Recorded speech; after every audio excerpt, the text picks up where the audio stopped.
We heard that you bought a penthouse, so we will move in and make peace, my son and daughter-in-law said when they arrived at my door with their suitcases packed and greedy smiles plastered on their faces. But when they walked into that penthouse, they froze at what they saw.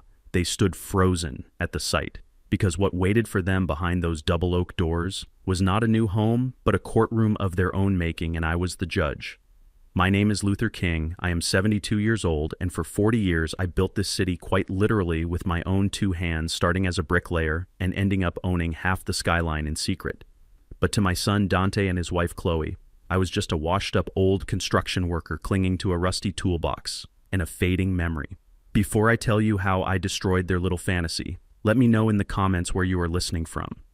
And if you have ever had to cut off a toxic family member, hit like and subscribe, because the story I am about to tell you is going to satisfy that part of you that craves justice. It started on a Tuesday afternoon. Rain was battering the windows of my old row house in the south side of Chicago, the kind of rain that seeps into the bones of a man my age. I was under the kitchen sink, tightening a leaky pipe with a wrench, my knees aching against the cold linoleum floor. This house was 70 years old, just like me, and it showed its age peeling paint, drafty hallways and floors that creaked with every step. But it was paid for, it was mine, and it was the home where I held my wife, Bernice's hand, as she took her last breath 5 years ago. The banging on the front door was so loud I thought the wood might splinter. It wasn't a knock, it was a demand. I wiped my grease-stained hands on a rag and slowly got to my feet, my back protesting the movement when I opened the door. I didn't even get a hello. Dante pushed past me, shaking his umbrella onto the hallway rug I had just vacuumed, while Chloe stepped in like she was entering a contaminated zone, wrinkling her nose as if the smell of hard work and old timber offended her delicate sensibilities. Chloe is 28 years old, white, and carries herself with the entitlement of someone who has never heard the word no in her life. She wore a coat that probably cost more than my car and heels that were definitely not made for walking on my cracked sidewalk. Dante. My boy looked tired. He is 32, but looked 50 that day, his eyes darting around the room, avoiding mine. He wore a suit that was too tight and a watch that was too big, trying to play the part of the successful investor he claimed to be. We need to talk, Dad, Dante said, not asking, but telling. He walked straight to the kitchen table and sat down without taking off his wet coat. Chloe remained standing, inspecting a framed photo of Bernice on the mantelpiece with a look of mild disgust before turning her cold blue eyes to me. Sit down, Luther, Chloe said, pointing to my own chair in my own kitchen. She called me. Luther, never, Dad, never. Mr. King, just Luther, spoken with a tone that suggested I was her employee. I sat down, placing my heavy wrench on the table, the metal making a dull thud against the wood. What is wrong, Dante? I asked. Ignoring her, my voice was raspy from disuse. I hadn't spoken to anyone in 3 days. We are in a bit of a situation. Dante started loosening his tie, sweat beading on his forehead despite the chill in the house. The market crashed. Dad, crypto tech stocks, everything took a hit. It is just a temporary setback, but the landlord at our apartment complex is being unreasonable. He does not understand liquidity issues. Chloe scoffed, stepping forward and tossing a thick stack of envelopes onto the table right next to my wrench. They slid across the surface and fanned out red stamps screaming from every single one of them. Past due, final notice, eviction warning, legal action imminent. It is not just a setback. Dante, Chloe cut in sharp as a razor. Tell him the truth. Your son is broke, Luther. Broke because the world is unfair to visionaries like him. We are getting evicted next week if we do not come up with $50,000 for back rent and fees. I looked at the papers. I saw the logos of luxury car leases, credit card bills for designer stores, and charges for vacations in Tulum and Paris. This was not bad luck. This was a lifestyle they could not afford, financed by debt and delusion. So, you want money? I asked, leaning back, crossing my arms over my chest. I felt the familiar disappointment rising in my throat, bitter like bile. I had raised Dante to value labor, to understand that a dollar is earned by sweat, not by clicking buttons on a phone screen. But somewhere along the way, he had lost himself trying to impress this woman standing in my kitchen. We do not want a handout, Chloe said, her voice dripping with condescension. We want an investment. We have a plan. Dante has a lead on a new coin that is going to explode in value. We just need capital to get back on our feet, and since you are sitting on this pile of assets, it is only logical that you help pile of assets. I looked around my modest kitchen with its yellowing wallpaper and the dripping faucet I had just fixed. What assets are those, Chloe? This dump, she said, gesturing wildly with her manicured hand. This house, it is old, it is falling apart, and frankly, it is in a terrible neighborhood. Property values are rising because of gentrification. You could sell this place to a developer tomorrow for maybe $400,000.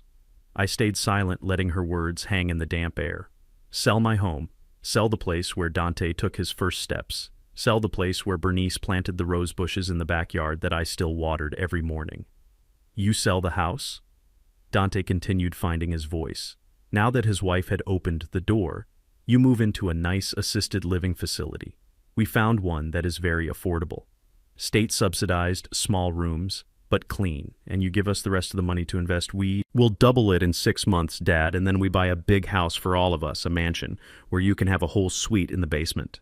The basement, I repeated slowly, looking at my son, my only child, asking me to trade my independence and my memories for a room in a basement, while he gambled my life savings on internet magic money.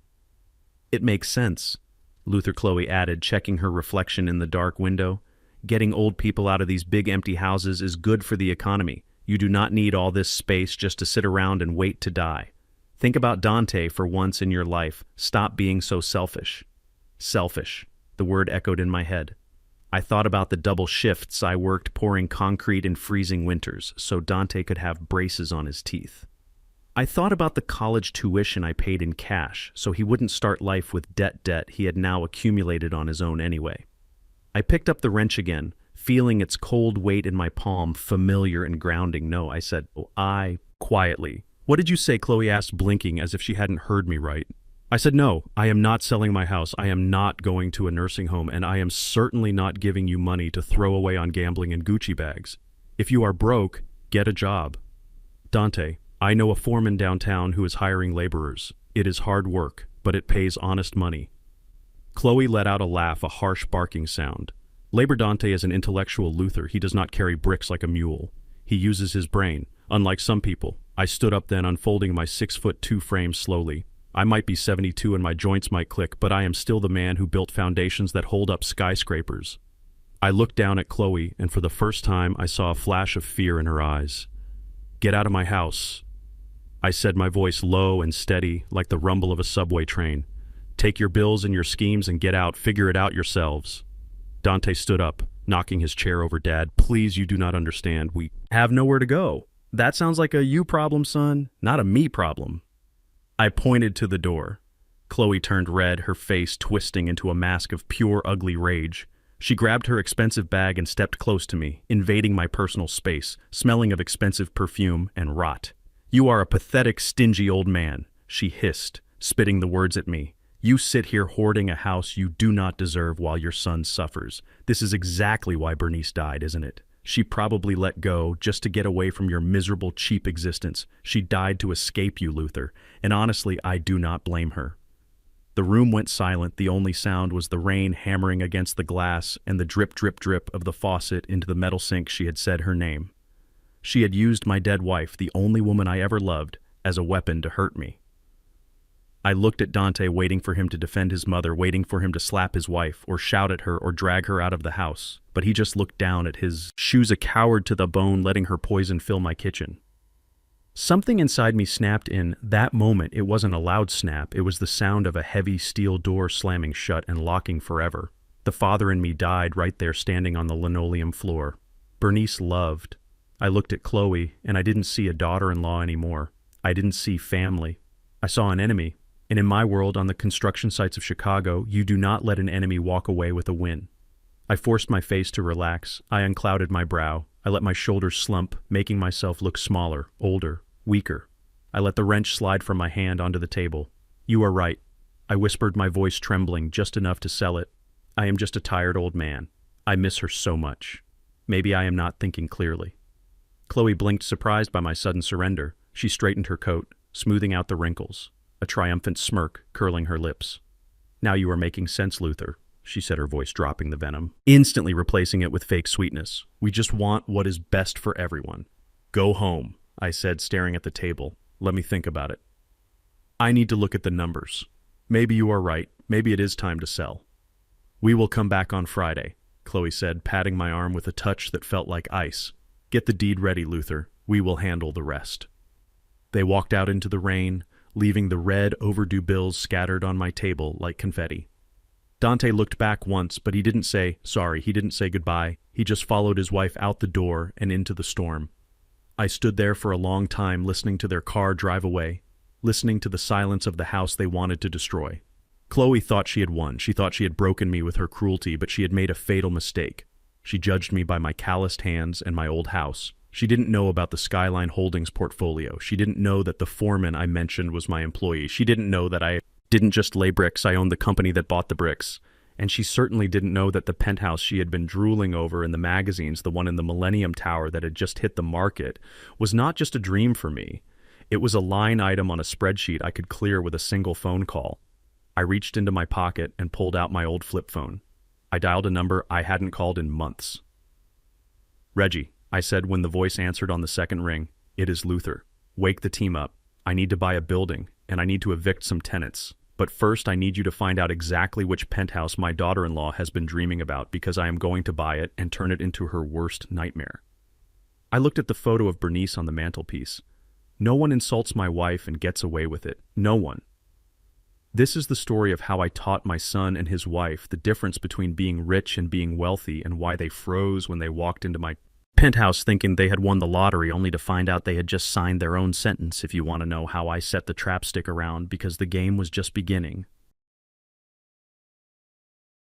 Chloe suddenly changed her tune at the end of our conversation, why she went from screaming insults at me to promising they would return on Friday with such a sickeningly sweet smile.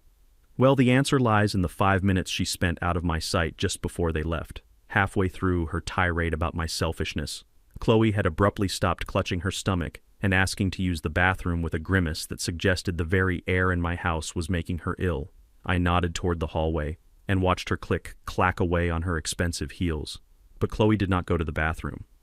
I know this because I did not build my empire by being blind, nor did I survive 40 years in the construction business without knowing how to secure a site, even if that site is my own home hidden inside the smoke detector in the hallway, and the vintage alarm clock on my bedside table are high-definition cameras. And later that night, as I sat alone with a glass of bourbon, I watched the footage of what she really did. The video showed her bypassing the bathroom door completely. She moved with the stealth of a cat stalking a mouse, heading straight for my bedroom. The door creaked as she pushed it open, and I watched her face twist in disgust as she stepped onto the simple rug Bernice and I had bought at a flea market 30 years ago. My bedroom is a simple place, a monk's cell compared to the lavish lifestyle my son and his wife try to maintain. There is a sturdy oak bed, a chest of drawers, and a small desk where I keep my correspondence. Chloe stood in the center of the room, hands on her hips, scanning the space, not with curiosity, but with appraisal. She was looking for something. Specifically, she was looking for the hoard. She started with the closet, shoving aside my flannel shirts and work trousers, expecting perhaps to find a safe or a shoebox full of cash, when she found nothing but worn leather boots and a few mothballs. She let out a frustrated huff, clearly annoyed that I was living exactly as poorly as I appeared to be. She sees my work boots, and she thinks laborer. She thinks minimum wage and sweat. She doesn't know that those boots have walked on the steel beams of the highest towers in Chicago before the glass was even installed. She moved to the bedside table, opening the drawer and rifling through my Bible and my blood pressure medication. She slammed it shut, causing the hidden camera in the clock to shake slightly. Watching it on the screen, I felt a cold anger rising in my chest. This was not just an invasion of privacy, it was a violation of my sanctuary. Then she turned her attention to the old roll-top desk in the corner. It was locked, of course, but the lock was old and Chloe was determined. I watched her pull a hairpin from her perfectly coiffed bun and jiggle the mechanism until it clicked open with a satisfying snap. She wasted no time pulling out papers, throwing tax returns and utility bills onto the floor like trash, and then she froze. Her hand hovered over a thick, cream-colored envelope that had been tucked beneath a stack of old blueprints. It was made of heavy, expensive paper, the kind that whispers money when you touch it. The return address was embossed in silver foil.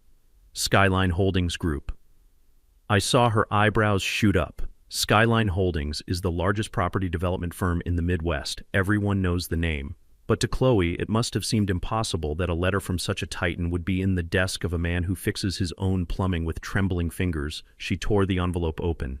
Inside was a single letter printed on linen paper and a heavy brass key attached to a card reading Millennium Tower. Penthouse, 501.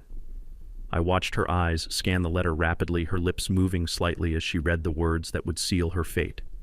Dear Mr. King, we are pleased to inform you that the final inspection of your residence at the Millennium Tower is complete. The penthouse is ready for immediate occupancy per your specifications. The custom marble flooring has been installed and the private elevator access is fully operational. Welcome home. Chloe dropped the letter onto the desk, her mouth hanging open in absolute shock. She grabbed the brass key, holding it up to the light as if checking to see if it was gold. She looked around my shabby room with its peeling paint and water stains and then looked back at the key, and in that moment I saw the calculation happening behind her eyes. She didn't know that I own Skyline Holdings. She didn't know that I built the Millennium Tower from the bedrock up. She thought I was just a crazy old man who had been secretly hoarding every penny for 50 years to buy himself a palace. She thought I was sitting on a fortune that I had been hiding from her and Dante. The disgust on her face vanished, replaced by a look of pure predatory greed. It was the look of a wolf that has just spotted a wounded deer. She quickly pulled out her phone and snapped photos of the letter, the key, and the envelope. Then she carefully put everything back exactly where she found it, smoothing out the papers and relocking the desk with a terrifying precision. She checked her hair in the mirror on the wall, practiced a smile that didn't reach her eyes, and walked back out into the hallway, flushing the toilet in the bathroom on her way past just to keep up the charade. When she walked back into the kitchen where Dante and I were sitting, the change in her demeanor was instantaneous. The anger was gone, the impatience was gone. She walked up behind Dante and placed a hand on his shoulder, squeezing it hard. "We should go, Dante," she said, her voice soft, almost musical. "We have taken up enough of your father's time." Dante looked confused, waiting for the explosion that usually came when she didn't get her way. But Chloe just smiled at me, a smile that was sharp enough to cut glass. "We will see you on Friday, Luther," she said, her eyes twinkling with a secret she thought only she knew. "Think about our offer. We just want to be a family again." As they walked down the front steps, I saw her lean in close to Dante's ear. The microphone on my porch camera picked up her whisper clearly over the sound of the rain, and it is a sound I will never forget. "Your father is not broke," she hissed into his ear, grabbing his arm tightly. "He is a loaded gun." "Dante, I found papers in his desk. He bought the Millennium Penthouse cash that old man is sitting on. Millions. He is a fat whale and we are going to skin him." I watched them get into their leased BMW and drive away, leaving me alone in the silence of my house. Chloe thought she had discovered my secret. She thought she had found the leverage she needed to manipulate me. But what she didn't realize was that she hadn't found a pot of gold, she had found the bait. And she had just swallowed the hook whole. I poured myself another bourbon and toasted the empty room. Friday was going to be interesting, very interesting, because if they thought they were coming to claim a prize, they were in for the shock of their lives. Making peace was never part of my plan. Teaching them a lesson they would never forget, however, was just beginning. You know what scares me more than a wolf showing its teeth? It is a wolf wagging its tail. Because at least when a beast growls, you know where you stand, but when it smiles, you do not know when the bite is coming until your throat is already torn out. Friday arrived exactly as they promised, and with it came the most nauseating performance I have ever witnessed in my 72 years of life. The rain had stopped leaving the Chicago streets gray and damp, but inside my living room the atmosphere was suddenly sunny and bright, artificially, so like those fluorescent lights in a hospital waiting room.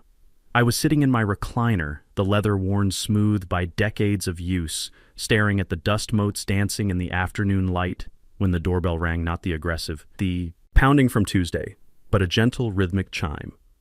I waited a few seconds, letting my hand tremble. As I reached for my cane, I had to get into character. When I opened the door, Dante and Chloe were standing there, beaming like they were posing for a holiday card. Dante was holding a bottle of wine, and Chloe was clutching a wicker basket overflowing with what looked like expensive jams and crackers, the kind of food people buy when they want to look generous but have no idea what you actually like to eat. "Dad," Dante exclaimed, stepping forward to engulf me in a hug that felt as stiff as a board. He smelled of fear and breath mints. "So good to see you. We were so worried about you after our talk the other day." I let my body go limp in his arms, playing the part of the frail old man. I coughed a little, a dry, rattling sound I had practiced in the mirror. "Come in," I wheezed. "Come in. It is good to see you, son." Chloe breezed past us, placing the basket on the coffee table with a flourish. "Luther," she cooed her. "She." voice pitching up an octave higher than usual. We brought you some treats, organic preserves, and artisan crackers. We know how much you value your health these days.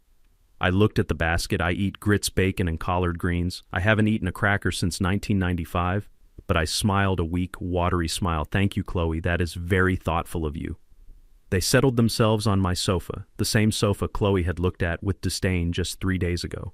Now she sat on it as if it were a throne, crossing her legs and smoothing her skirt, looking around the room with feigned affection. We just couldn't stop thinking about you being all alone in this big, drafty house, Dante said, leaning forward, his elbows on his knees, his face contorted into a mask of deep concern. It is not right, Dad. A man of your age shouldn't be dealing with leaky pipes and cold floors.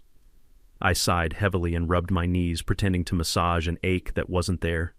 You are right, son, I said, allowing my voice to crack. Just a little. This last winter was hard on me. These old bones do not handle the damp like they used to. Sometimes I wake up in the middle of the night and the silence in this house is so loud it hurts. I saw Chloe's eyes light up. She nudged Dante with her elbow, a subtle movement she thought I missed, but I missed nothing. It is funny you mention that, Luther, Chloe said, leaning in, her eyes wide with predatory interest. We were just saying how dangerous it is for you here. What if you fell down the stairs? What if the heating went out again? You deserve comfort. You deserve luxury. I nodded slowly, staring at the floor, playing the defeated man. I suppose I do, I murmured. Bernice always wanted a place with a view, she used to say, Luther, one day. I want to look down on the clouds. The mention of my late wife usually made them roll their eyes, but today they nodded solemnly, using her memory as leverage. That is exactly what we want for you.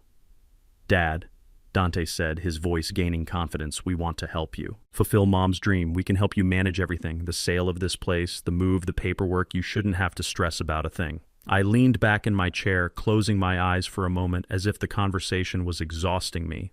I have been thinking about what you said, I admitted quietly. Maybe it is time. Maybe I need to find a place that is higher up, somewhere clean, somewhere modern with an elevator, no more stairs. The air in the room changed instantly. It became charged with electricity, the kind you feel right before lightning strikes. I could practically hear their hearts beating faster, thumping against their ribs with greed. Well, Chloe started licking her lips nervously. Actually, Luther, we heard about a new development downtown. Have you heard of the Millennium Tower? I opened one eye and looked at her, feigning ignorance. Millennium Tower, isn't that the big glass needle they just finished by the river?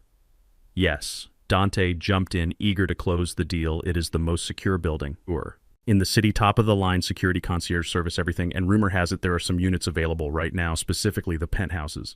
I stayed silent, letting them sweat for a moment. I picked up the glass of water on the side table, my hand shaking just enough to make the ice cubes clink against the glass. I took a slow sip, watching them over the rim. A penthouse, I said thoughtfully. That sounds expensive for an old bricklayer like me. Oh, but Dad, you have worked hard your whole life, Dante insisted. And with the market, the way it is selling, this place would cover a good down payment, and he faltered, looking at Chloe for support. We could pool our resources. Chloe finished smooth as silk. We know you have savings, Luther, and we have our investments coming through soon. If we move in together, we can take care of you, we can cook for you, clean for you. Make sure you never have to be alone again. Imagine it, waking up every morning to a view of the entire city with your family right there to bring you coffee. It was a beautiful picture she painted, a masterpiece of lies. She didn't want to bring me coffee, she wanted to bring me cyanide. But I nodded as if I was considering it deeply. I do like the sound of that. I said softly, a view of the city, peace and quiet family. Exactly, Chloe said, her smile now so wide it looked painful. So what do you say, should we look into it for you? I set the water glass down with a deliberate clatter. I looked from Dante to Chloe and then back to Dante, letting my gaze linger on my son's face, searching for any trace of the boy I used to carry on my shoulders, but all I saw was a stranger blinded by the reflection of gold. You know, I said, leaning forward conspiringly, I actually have been looking into it myself. Chloe froze, her smile faltering for a millisecond before she recovered. You have... Yes, I continued. I made a few calls. There is a unit available, Penthouse 501. The number hung in the air, clearly familiar to her from the letter she had snooped through. She tried to look surprised. Oh, really? That sounds perfect. It does, I agreed, but here is the thing. I paused, rubbing my chin, looking troubled. Getting a place like that. It is a big responsibility. Lots of keys, lots of codes, lots of legal documents. My mind isn't what it used to be. I forget things. I misplace papers. Chloe was practically vibrating. Now we can handle that. Luther, she said quickly, almost too quickly. We can hold the keys for you. We can manage the documents. You won't have to worry about a single detail. Just sign the papers and we will do the rest. I looked at her, deeply putting all the weariness of the world into my eyes. I need someone I can trust. I whispered, someone who won't take advantage of a confused old man. Can I trust you, Dante? Can I trust you? Chloe. Dante swallowed hard, nodding vigorously. Of course, Dad, we are family. We love you. And Chloe reached out, taking my calloused hand in her soft manicured one, giving it a squeeze that made my skin crawl. Luther, you can trust us with your life. We only want to see you happy. I looked at their hands holding mine, the hands that wanted to sign my death warrant and take my legacy. I let a single tear slide down my cheek, a tear of pure acting brilliance. All right, then, I said, my voice trembling effectively. All right, let's do it. Let's get the penthouse. The relief in the room was explosive. Dante let out a breath he had been holding for 10 minutes, and Chloe squeezed my hand so hard her knuckles turned white. You won't regret this, Dad, Dante said, grinning. No, son, I thought to myself, pulling my hand back slowly. I won't regret this, but you certainly will. I will make the arrangements on Monday. I told them, you two get your things ready, pack everything. If we are going to do this, we do it fast. I want to be in there by next Friday. Next Friday. Chloe gasped, delighted by the speed. Absolutely. We will be ready. We will sell our furniture. We will get rid of everything. We don't need a fresh start. Yes, I said, closing my eyes again. A fresh start. That is exactly what it will be. They stayed for another hour, chatting excitedly about decoration ideas and how they would set up my room. Chloe even offered to cook dinner, but I told them I was tired and needed to rest. When they finally left, they were practically floating down the walkway, high on the victory they thought they had secured. I watched them drive off through the window, the smile dropping from my face. Instantly I stood up straight, tossing the cane onto the sofa.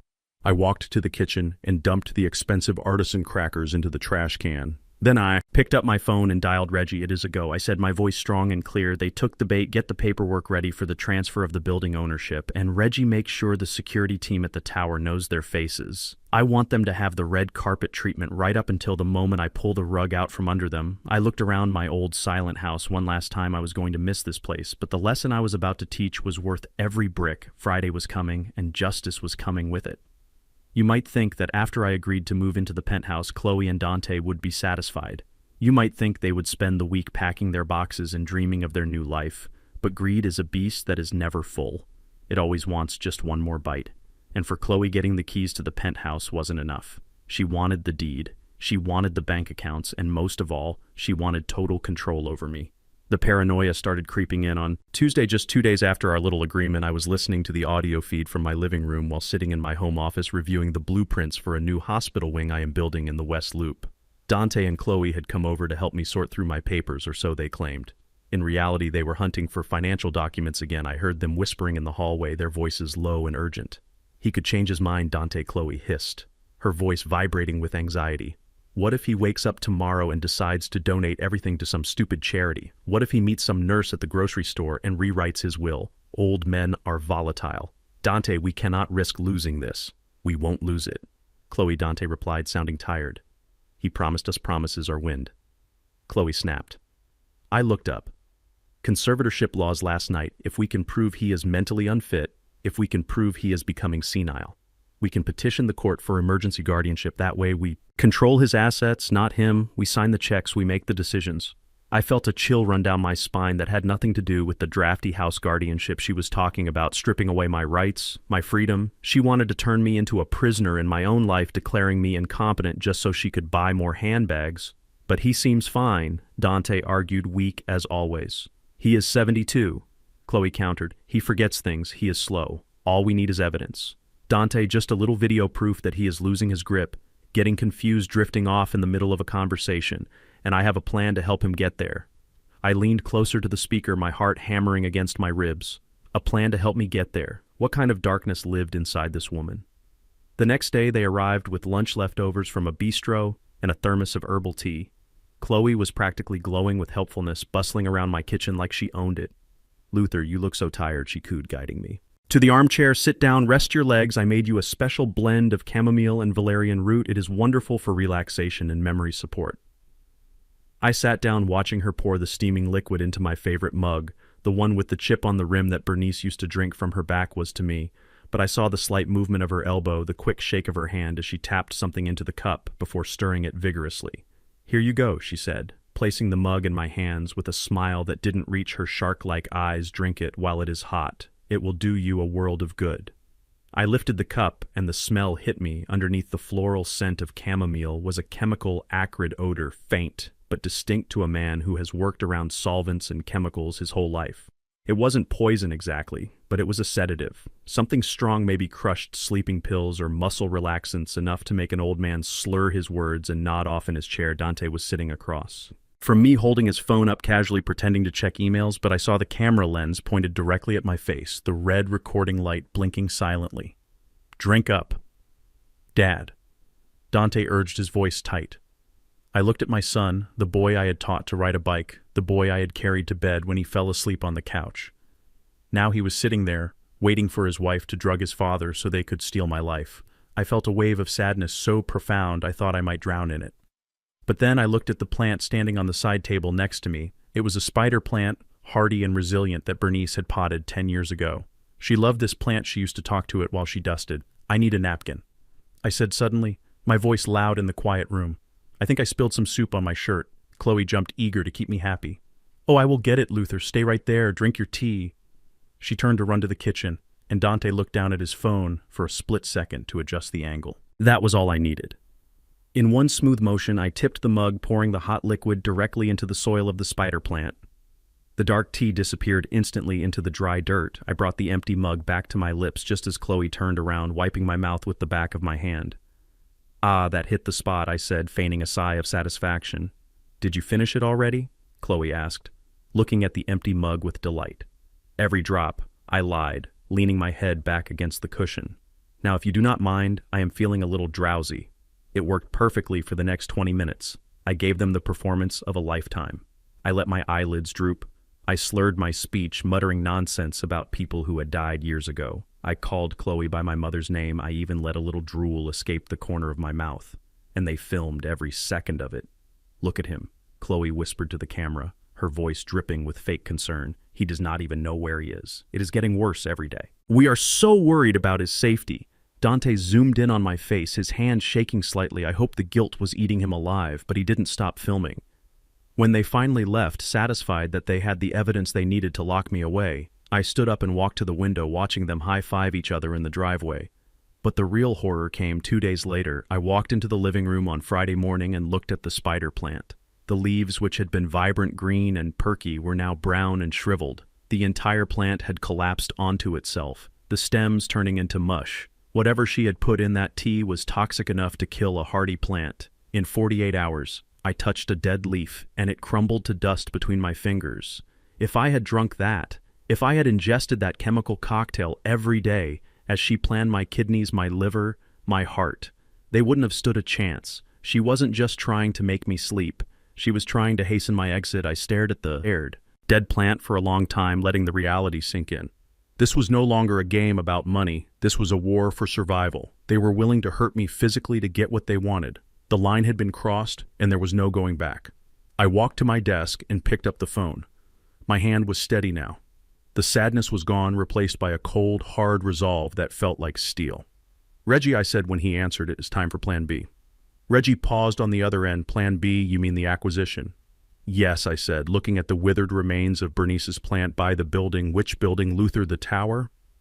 "No," I said, my voice dropping an octave. "Buy the building they live in now, the one where they are renting, the one where they claim the landlord is evicting them. I want to own the roof over their heads. I want to own the floor under their feet. Buy the debt, buy the mortgage, buy the whole damn structure, offer double the market value if you have to just get it done today." "But Luther," Reggie asked, his lawyer brain trying to catch up, "why buy a rundown apartment complex on the north side?"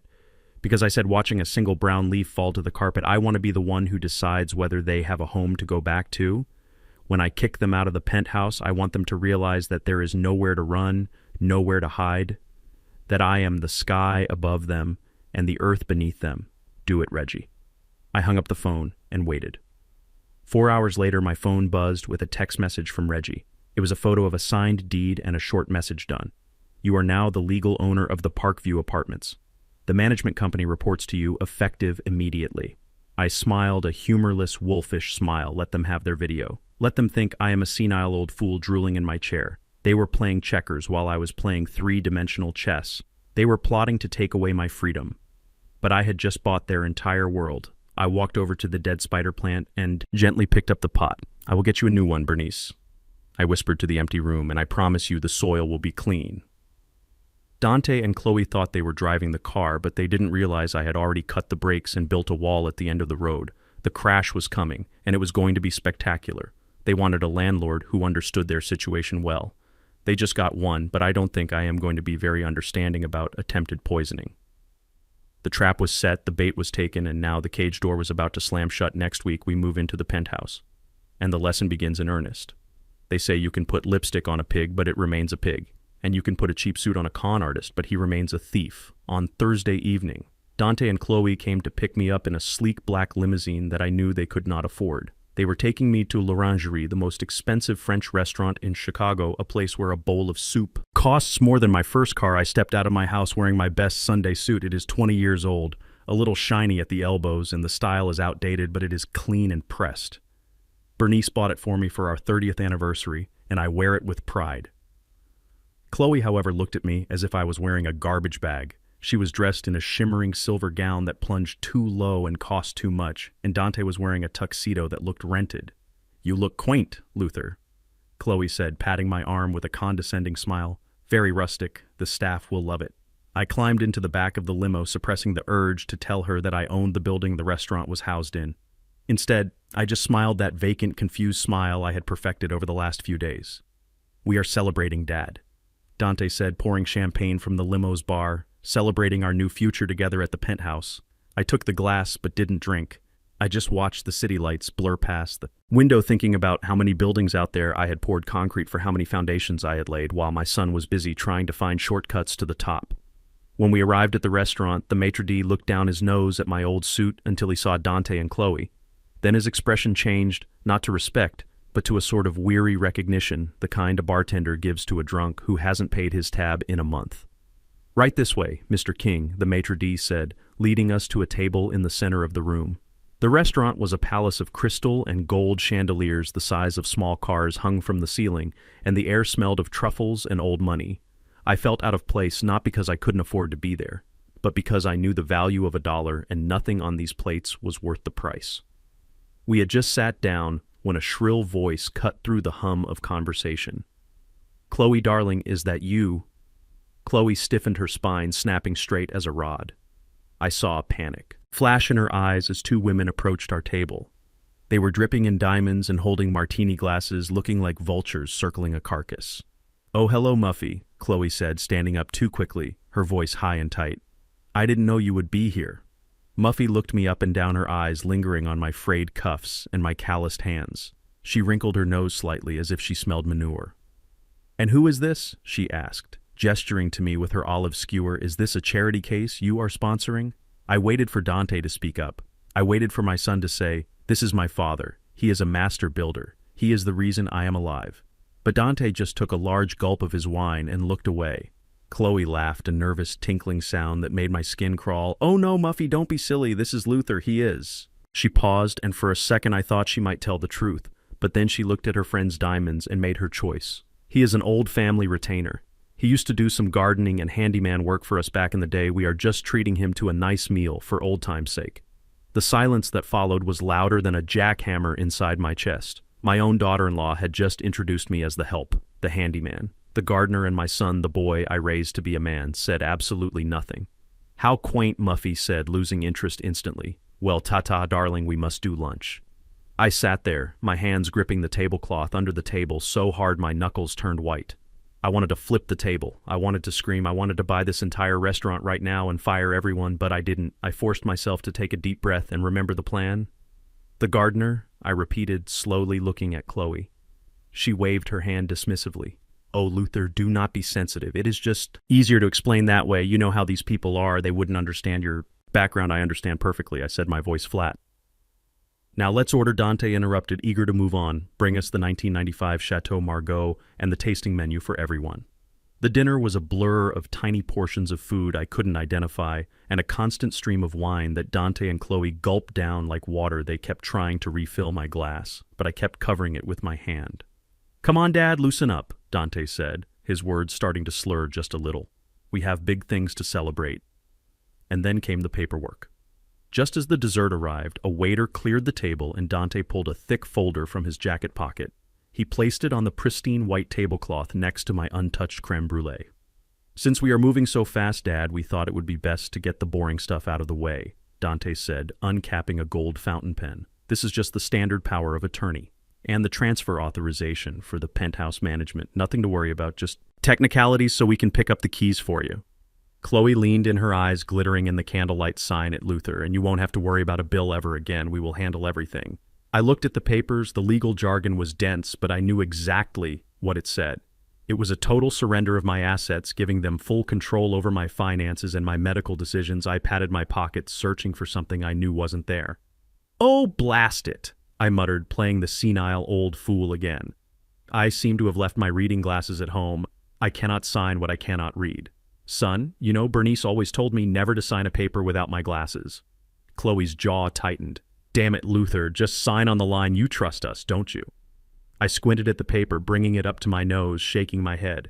"No, I really can't see the letters or dancing. I will sign it first thing in the morning when we get back to the house. I promise." Dante slammed his hand on the table, attracting stares. "From nearby diners, fine, whatever morning, but you promise, Dad, I promise," I lied, looking him dead in the eye. Then the waiter appeared with a small leather folder on a silver tray. The bill. Dante snatched it up with the arrogance of a king. He didn't even look at the total. He just slid a sleek black credit card inside and handed it back. "Keep the change, my good man." I watched the waiter walk to the terminal in the corner of the room. I watched him swipe the card. I saw him frown, swipe it again, and then wipe the strip on his apron before swiping it a third time. My heart started to beat a little faster. This was the moment. The waiter walked back to our table, his face devoid of the polite smile he had worn all evening. He leaned down, whispering loudly enough for the next table to hear. "I am sorry, sir. The card was declined." Dante laughed a loud, nervous bark. "That is impossible. Try it again. It is a platinum card. I have tried it 3 times. Sir, the bank says, do not honor." Chloe turned pale. Grabbing her purse, "Try mine," she hissed, handing over her card. The waiter took it and returned 30 seconds later, shaking his head. "Declined also, ma'am, insufficient funds." The atmosphere at the table shifted instantly. The other diners were watching now, whispering behind their hands. Muffy and her friend were staring openly, smirking. "This is ridiculous," Dante sputtered, standing up, knocking his chair over, calling attention to himself. "Do you know who we are? We are moving into the Millennium Tower penthouses. I do not care if you are moving into the White House," the waiter said, his voice icy. "The bill is $840.50. Someone needs to pay it now, or I am calling the police." Dante and Chloe looked at each other in panic. They had spent every dime they had on the deposit for the movers, and the down payment on the furniture. They were tapped out. Then slowly both of them turned their heads to look at me. "Dad," Dante said, his voice trembling, sweat beading on his upper lip. "Dad, do you have your wallet on you? Can you cover this? We will pay you back tomorrow as soon as the transfers go through." Chloe forced a smile, her eyes pleading. "Luther, please, just this once. Don't embarrass us." I looked at the waiter, who was tapping his foot impatiently. I looked at the manager, who was now walking towards us with a security guard flanking him. I looked at Muffy, who was laughing into her napkin. And then I looked at my son and his wife, the people who had just called me a gardener, the people who were trying to drug me and steal my fortune. I patted my jacket pockets again, slowly, methodically. I checked the left pocket. Nothing. I checked the right pocket. Nothing. I checked the inside breast pocket, where my wallet actually was resting heavy and full of cash and black cards of my own. I looked up at them with wide, innocent eyes.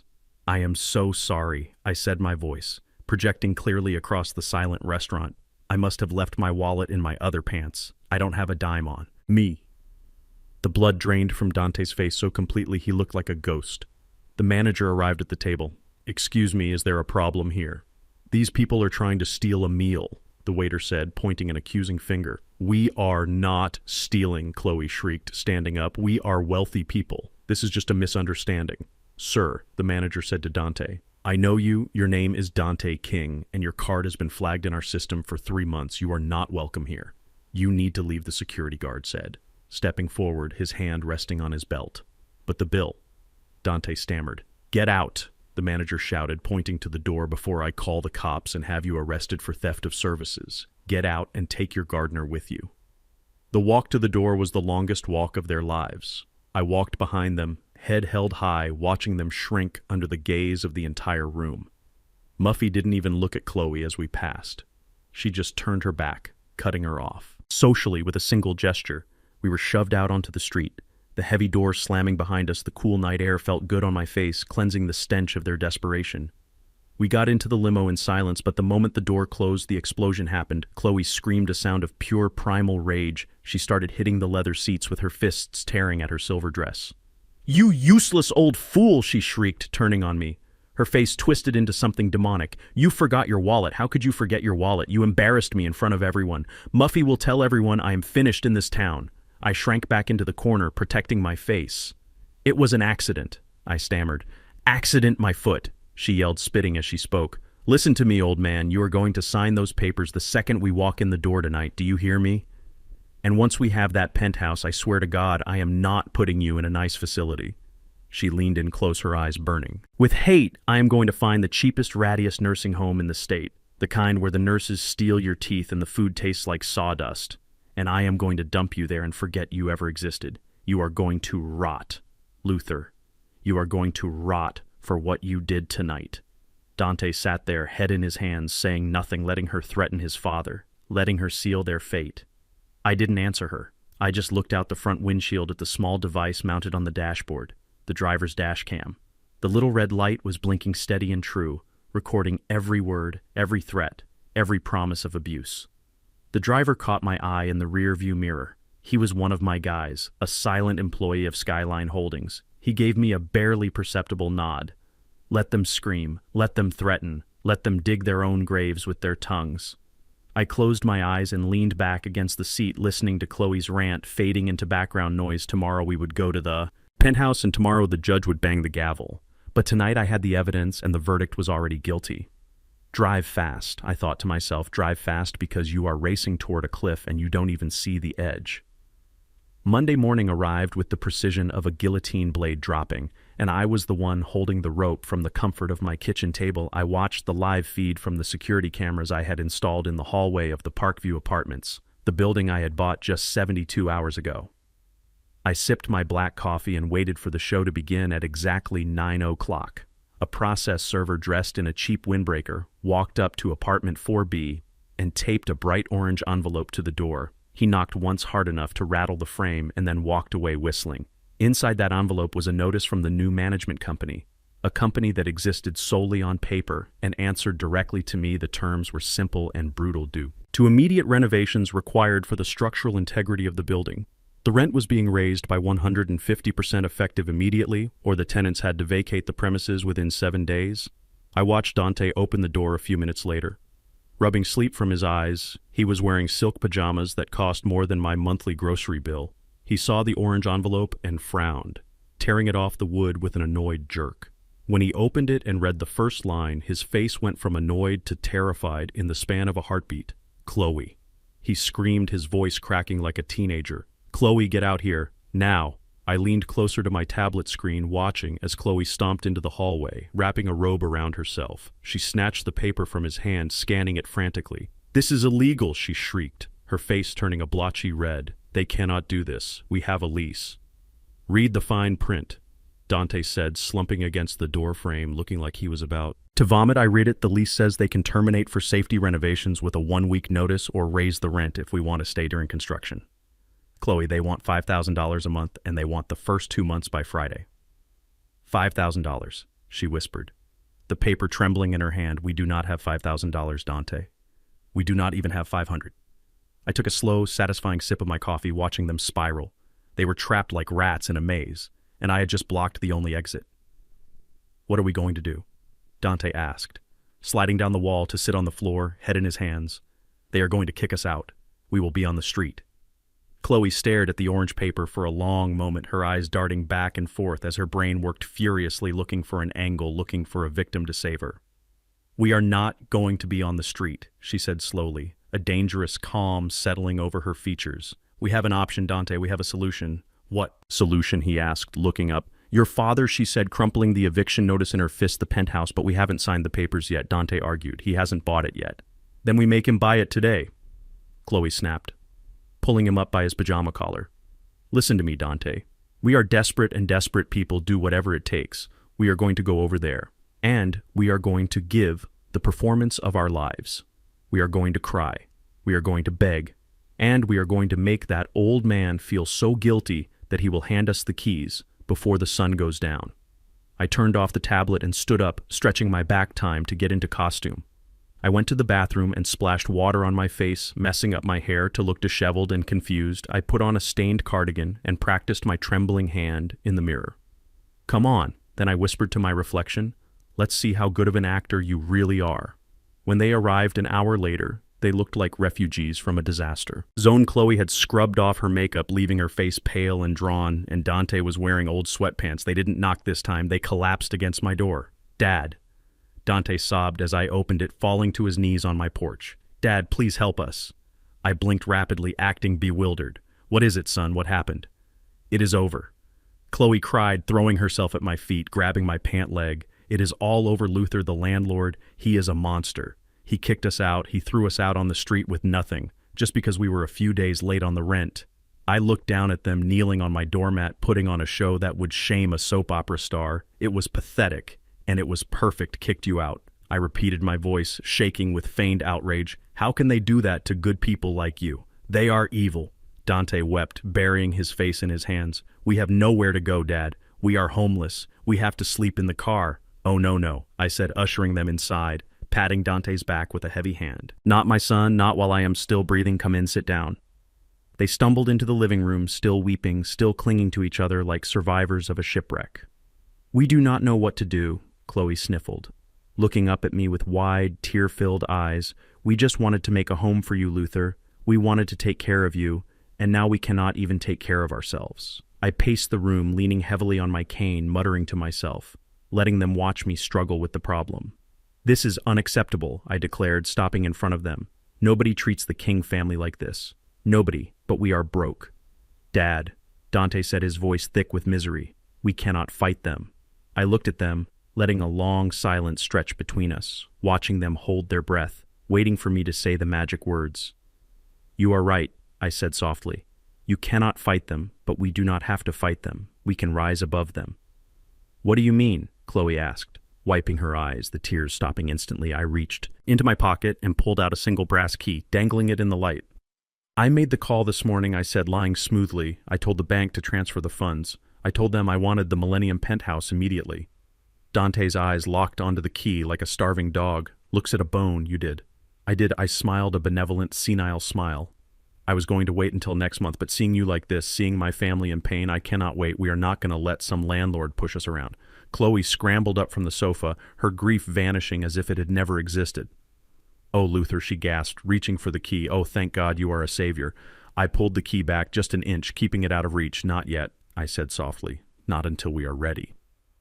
We are ready now, Dante said, standing up. We can move today. No, I said, shaking my head firm in my resolve. I need a few days to get my things packed, to say goodbye to this house, and the management at the tower needs to prep the unit for us, but Friday is the day, Friday. Chloe repeated the word, tasting like sugar on her tongue.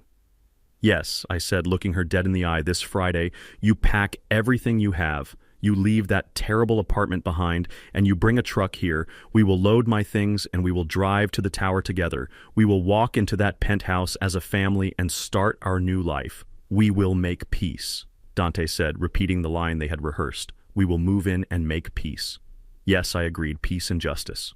Chloe lunged forward and hugged me, her body smelling of stale sweat and expensive perfume.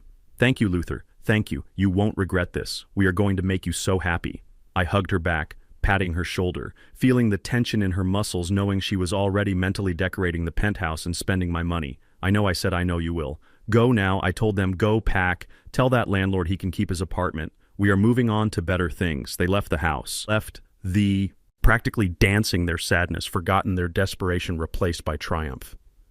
They thought they had manipulated a foolish old man into saving them. They thought they had won the jackpot. I watched them drive away, and then I walked to the trash can and spit into it, washing the taste of their lie out of my mouth. I picked up my phone and called Reggie. It is set. I said Friday afternoon. Have the security team ready, and Reggie tell the movers to take everything from my house to storage.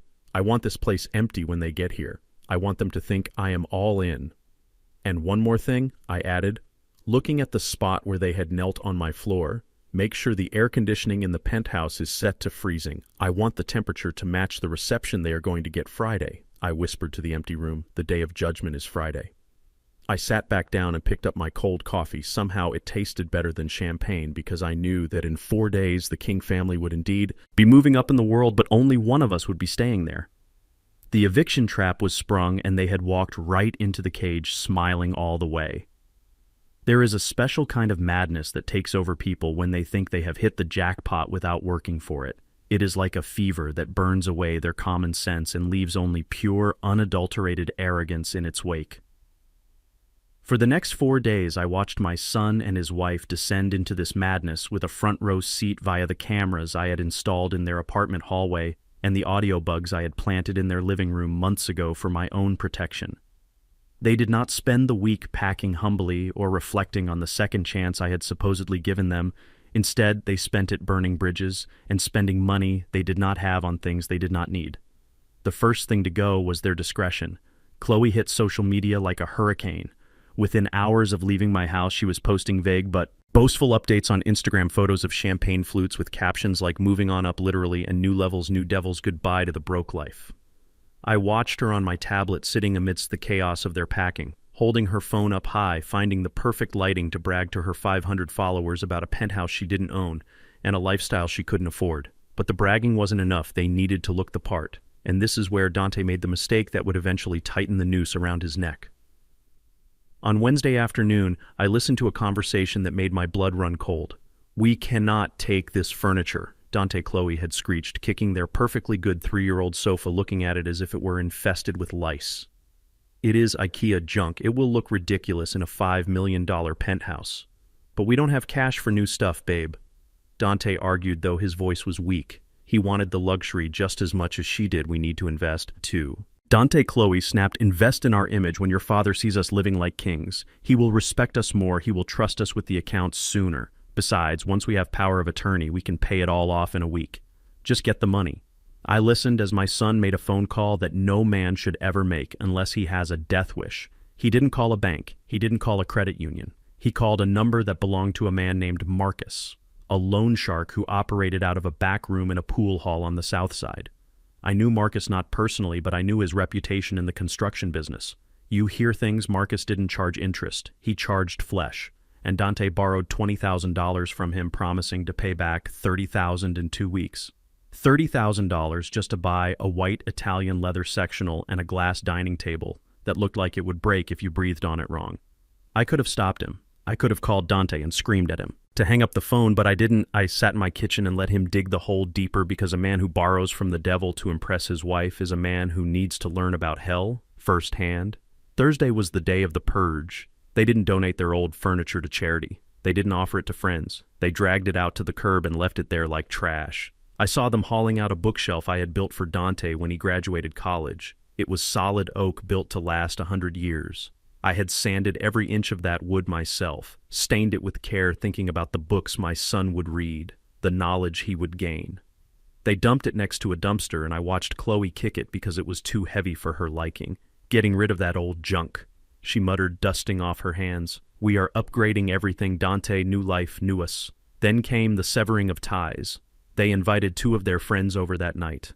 A nice couple named Mike and Sarah who had helped Dante. When he was out of work last year, Mike was a mechanic, good honest hands. Sarah worked as a teacher. I listened to the audio feed, hoping Dante would invite them to see the new place, hoping he would share his good fortune. Instead, I heard Chloe's voice dripping with ice. "Look, guys," she said, and I could practically hear the smirk. "We are moving into a different circle now. The Millennium Tower has strict rules about guests, and honestly, we are going to be very busy with managing Dante's father's estate. We just don't think we will have much in common anymore." There was a silence, a long, painful silence, where I imagine Mike and Sarah looked at each other, realizing that their friendship had a price tag and they didn't make the cut. "Wow," Mike said, his voice low. "Okay, Dante, if that is how it is. Good luck with the high life. We don't need luck." Dante replied, arrogance coating his voice like oil. We have arrived. They kicked their friends out and laughed about it afterwards, calling them jealousy losers. Who couldn't handle their success, I sat in my empty house, gripping the arm of my chair, feeling a profound grief for the son I had lost. He wasn't just greedy anymore, he was cruel. But the final nail in the coffin, the moment that stripped away the last shred of mercy I might have had, came late. Thursday night. They were looking at the floor plan of the penthouse on Dante's laptop, zooming in on the layout. This master suite is incredible, Chloe said, her voice breathless. Look at the walk-in closet, it is bigger than our current bedroom. And Dad gets the second bedroom, Dante said, pointing to the screen. It has an ensuite bathroom, so he will be comfortable. Chloe laughed a dark, ugly sound. Comfortable for now, she said, zooming in on the second bedroom. Look at the dimensions. Dante, it is perfect for storage once nature takes its course. What do you mean? Dante asked. I mean... Chloe lowered her voice conspiratorially. Look, he is 72, and with the medication plan I have in mind, he is going to deteriorate fast, 6 months, maybe a year tops. Once we put him in a home or he kicks the bucket, this room becomes my walk-in wardrobe. I am going to knock down this wall here and expand the master suite. Dante was silent for a moment, and I waited for him to object. I prayed for him to say, Chloe, that is my father. Do not talk about him dying, like it is a home renovation project instead. Dante said, yeah, that would open up the space really well. Good thinking, babe. Good thinking. That was the phrase that sealed it up. Until that moment, a tiny, foolish part of me had hoped that maybe, just maybe, Dante was being manipulated, that he was a victim of her influence. But no, he was a co-conspirator. He was discussing my death and the remodeling of my room in the same breath. I turned off the audio feed. I didn't need to hear anymore. The verdict was in, the sentence was passed, and the execution was scheduled for tomorrow. Friday morning dawned bright and clear, the kind of day that looks like a new beginning. I had already moved my essential items to storage. My house was empty, echoing and cold, just the way I wanted it. I sat on the porch steps waiting for them. At 10 o'clock, a massive moving truck pulled up, followed by Dante and Chloe in their BMW. They hopped out, buzzing with energy, high on caffeine and adrenaline. We are here, Chloe squealed, wearing a white jumpsuit that looked like she was ready for a photo shoot. Let's get this show on the road. Luther Dante opened the back of the truck, and I saw the new furniture wrapped in plastic, pristine and expensive. Tucked behind it were just a few boxes of their clothes. Everything else was gone. Where is your stuff? I asked, playing the confused old man. We streamlined, Dad, Dante said, grinning. We only want the best for the new place. I nodded slowly, looking at the truck, looking at the debt and the delusion packed tight inside it. Well then, I said, standing up and dusting off my pants, let's not keep destiny waiting. We loaded my few boxes onto the truck, my old toolbox, my clothes, and the picture of Bernice. Chloe watched me load the toolbox with a sneer. Do we really need that dirty old thing? She asked. You never know when you might need to fix something, I said, looking her dead in the eye. Foundations crack, Chloe. Sometimes you have to tear everything down to build it back up. She didn't understand. She just rolled her eyes and got into the car. We drove in a convoy towards downtown Chicago, the skyline rising up to meet us, glittering in the sun. The Millennium Tower stood in the center, a needle of glass and steel piercing the sky. I sat in the passenger seat of their car, listening to them sing along to the radio, watching them squeeze each other's hands in excitement. They were driving towards a cliff at 100 miles an hour, laughing all the way. They thought they were driving to heaven, but as the tower loomed larger in the windshield, I knew the truth. We were driving straight into Judgment Day, and the judge was sitting right next to them, quietly checking his watch, waiting for the gavel to fall. The drive to the Millennium Tower was the final victory lap of their delusion. Dante drove with one hand on the steering wheel and the other resting on Chloe's knee, tapping his fingers to a rhythm only they could hear. I sat in the passenger seat, watching the city of Chicago rise up around us, steel and glass reflecting the bright sun. But to them, the city wasn't just scenery anymore. It was a kingdom they believed they were about to inherit. When the tower finally loomed over us, it was a sight to behold. I should know, because I poured the foundation myself 20 years ago. I know every beam, every bolt, every cubic inch of concrete that holds this beast together. It stands 50 stories tall, a needle of obsidian glass piercing the sky, designed to make anyone standing at the bottom feel small, and anyone standing at the top feel like a god. Dante pulled the car right up to the curb in the no parking zone, right in front of the gold revolving doors. A valet stepped forward instantly, his uniform crisp and white, but before he could even open the door, Chloe was already out, adjusting her sunglasses and looking up at the building with a hunger that was terrifying to witness. Leave the car here. Dante tossed the keys at the valet, not bothering to make eye contact. We are going up to the penthouse. Have the luggage brought up immediately. The valet caught the keys, looking at the beat-up sedan with a confused expression.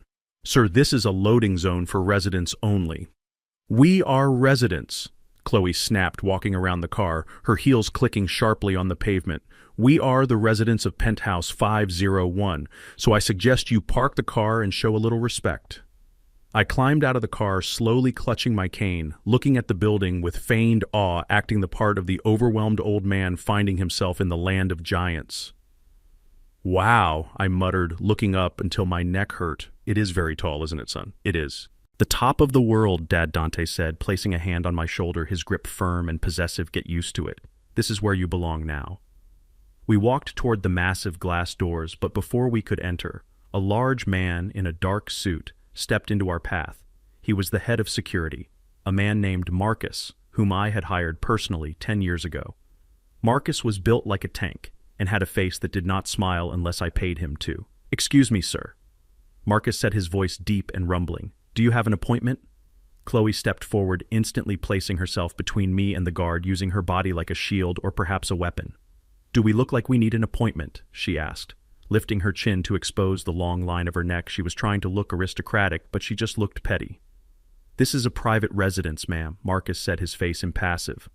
I need to see identification. I am Chloe King, she announced, as if she were royalty visiting a peasant village, and this is my husband. Dante King and his father, Luther. We are the owners of the penthouse. We are moving in today.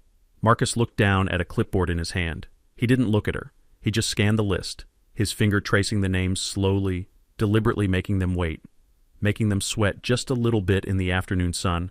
I saw Dante shift his weight nervously. He knew they didn't have the deed yet. He knew they were technically trespassing until the papers were signed, but Chloe held her ground, her arrogance serving as her armor. King, Marcus said finally, looking up, his eyes landing on me for a brief second before sliding back to Dante. Ah, yes, Mr. King. He smiled. Then it wasn't a warm smile. It wasn't a welcoming smile. It was the smile of a man who knows the punchline to a joke you haven't heard yet. It was a smile I had instructed him to give. We have been expecting you, Marcus said, stepping aside and waving his hand toward the lobby. Mr. Luther King is on the VIP list. Please proceed to the private elevator. Bank on the far right, see, Chloe hissed at Dante as we walked past the guard. I told you to act like you own the place. These people smell fear. Dante, you have to show them who is boss. We entered the lobby, and the silence hit us like a physical wave. The outside world, with its noise and dirt and traffic, simply ceased to exist inside these walls. The air was cool and smelled of white tea and expensive leather. The floors were made of Italian marble, so polished you could see your own reflection looking back at you, distorted and elongated. I walked with my head down, tapping my cane on the marble, listening to the echoes. It is very shiny, I mumbled, touching a pillar wrapped in velvet. Don't touch anything, Dad, Chloe whispered, slapping my hand away gently but firmly. We do not want to look like tourists. Act like you are bored. Luther, rich people are always bored. She took the lead, marching across the lobby like she was conquering a country, her eyes darting left and right, cataloging everything, taking mental inventory of the artwork on the walls and the sculptures on the pedestals. We can change the art, she whispered to Dante as we approached the elevators. That abstract piece over there is hideous. We need something more classical. Maybe a portrait of us. A portrait of us. Dante agreed, grabbing her hand. That would look perfect. We reached the private elevator bank, a separate alcove reserved only for the top 5 floors. There was no button to call the car, just a biometric scanner and a keypad. How do we get in? Dante asked. Looking at the scanner with a frown, Marcus appeared behind us, moving so silently for a big man that Chloe jumped. Allow me, sir, he said, swiping a master key card over the panel. The heavy brass doors slid open with a soft hiss, revealing a car lined with mirrors and gold leaf. After you, Marcus said, gesturing for us to enter. We stepped inside and the doors closed, sealing us in a golden box. I stood in the corner, leaning on my cane, watching their reflections in the mirrors. They were preening, fixing their hair, straightening their clothes, getting ready for their grand entrance. This is it, babe, Dante said, watching the floor numbers climb on the digital display 10, 20, 30. We are actually doing it. We did it. Chloe corrected him, looking at herself in the glass. We made this happen. Dante, never forget that without me, you would still be crying about the rent in that dump. The elevator moved smoothly, so smoothly you couldn't even feel the motion. The only indication that we were rocketing into the sky was the popping of our ears as the pressure changed. 40, Chloe counted out loud. 41, 42. Oh my God, look at the view. The back wall of the elevator suddenly became transparent, the gold leaf fading away to reveal a sheet of glass. We were rising above the city buildings that looked massive from the ground, were now just toys beneath our feet. The cars were specks of dust. The people were invisible. Dante pressed his face against the glass. Laughing like a child, look at them, he said, pointing down. Look at all those little people down there running around working their 9-to-5 jobs. They have no idea. Do they? No idea, Chloe agreed, wrapping her arms around his waist, resting her chin on his shoulder. They are ants, Dante, just ants, and we are the giants. I stood behind them, watching the city I loved being reduced to a playground for their ego. They didn't see the beauty of the architecture. They didn't see the sweat and the labor that built those streets. All they saw was distance. They thought height equaled superiority. They thought being 50 floors up made them better than the people on the sidewalk. It is a long way down, I said softly, my voice barely audible over the hum of the elevator. What was that, Luther? Chloe asked, not turning around, too mesmerized by her own reflection superimposed over the skyline. I said it is a beautiful view. I lied, gripping the handle of my cane tighter. The elevator slowed as we approached the 50th floor. The sensation of weightlessness passed, replaced by the heavy anticipation of arrival. 50, the digital voice announced, penthouse level. The glass wall turned opaque again and the doors prepared to open. Listen to me, Chloe said, spinning around to face us, her eyes wild with adrenaline. When those doors open, we own it. Okay, Dante. You walk in first. You are the man of the house, Luther. You follow us and just try not to break anything, sit on the sofa, and stay there while we inspect the property. I nodded, keeping my head bowed. Yes, Chloe, whatever you say. She took a deep breath, smoothing her white jumpsuit one last time, adjusting the diamond necklace that she had bought on credit yesterday. Ready, she asked Dante. Ready, he said, puffing out his chest. The heavy brass doors hissed open. We weren't greeted by a room, we were greeted by a hallway that seemed to stretch on forever. The floor was covered in a runner of deep crimson carpet, so thick it looked like it could swallow your feet. The walls were paneled in dark, rich mahogany that absorbed the light, giving the space a feeling of immense gravity and power. At the end of the hallway stood a set of double doors carved from solid oak standing 10 feet tall. Handles made of polished brass shined under the single spotlight focused on the entrance. It was silent, absolutely silent up here. The noise of the city, the wind, the chaos, it was all gone. There was only the smell of old wood and money. Chloe stepped out of the elevator first, her heels sinking into the carpet, making no sound. She walked slowly, reverently, as if she were entering a cathedral. She reached out and touched the mahogany paneling, her fingers trailing along the wood, leaving a smudge of oil from her skin. It is real, she whispered. It is all real wood.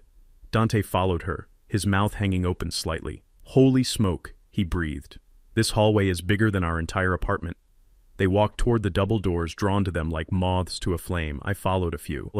Paces behind the sound of my cane thumping rhythmically on the floor behind the carpet runner, a steady drumbeat of doom. Chloe stopped in front of the massive doors. She reached out and grabbed the brass handle, her hand looking small and pale against the gold metal. She turned to look at Dante, her face flushed with victory. This is it, she whispered, her voice trembling with emotion. This is where our real life begins. No more bills, no more landlords, no more hiding. This is what we deserve, Dante. Open it, Dante urged, his voice thick. Open it and let's go home. Chloe turned back to the door. She took a deep breath, savoring the moment, the pinnacle of her scheming, the summit of her greed. Heaven is here, she whispered, closing her eyes and pushing the handle down. The latch clicked, a heavy, expensive sound that echoed in the quiet hallway. She pushed the doors inward, and they swung open on silent, well-oiled hinges, revealing the blinding light of the penthouse beyond. She stepped over the threshold, pulling Dante with her, ready to see the white Italian leather sofa and the glass tables, ready to see her palace.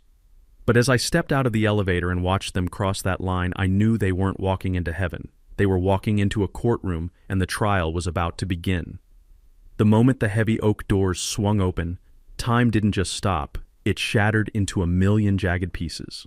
I was standing in the shadows behind the partially open door to the private study, but I had a perfect view of the main salon, and more importantly, I had a perfect view of their faces as the reality of their situation hit them like a freight train. Chloe stepped in, first. her arms spread wide, ready to embrace her kingdom. Her mouth was already open. Forming the first syllable of a squeal of delight, she was expecting plush white carpet.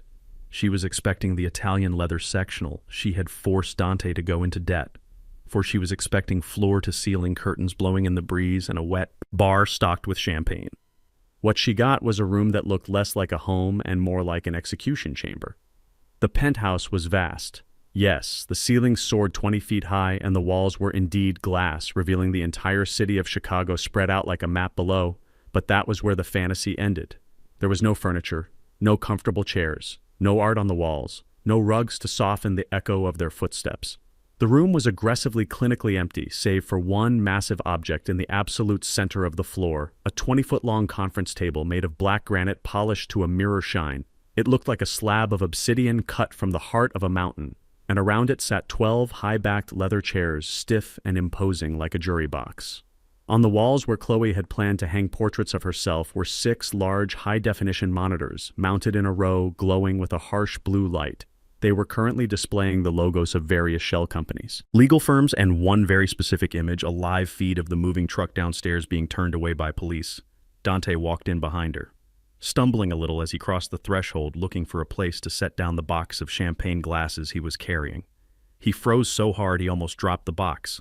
The sound of his breath catching in his throat was audible in the cavernous room. "What is this?" Chloe whispered. Her voice trembling, losing all of its arrogant power. She took a step back, her heels clicking loudly on the cold stone floor. "This isn't right, Dante. This isn't the brochure. This is an office." "It is not an office," I thought to myself, watching them from the dark. "It is a courtroom." Dante moved up beside her, his eyes darting around the room, frantically looking for a logic that wasn't there, looking for the comfort he felt entitled to. "Maybe they are remodeling," he stammered. "Maybe the furniture is in the other room. Dad did say he needed a few days." Then his eyes landed on the people, sitting at the table, and the blood drained from his face so fast I thought he might faint right there on the spot.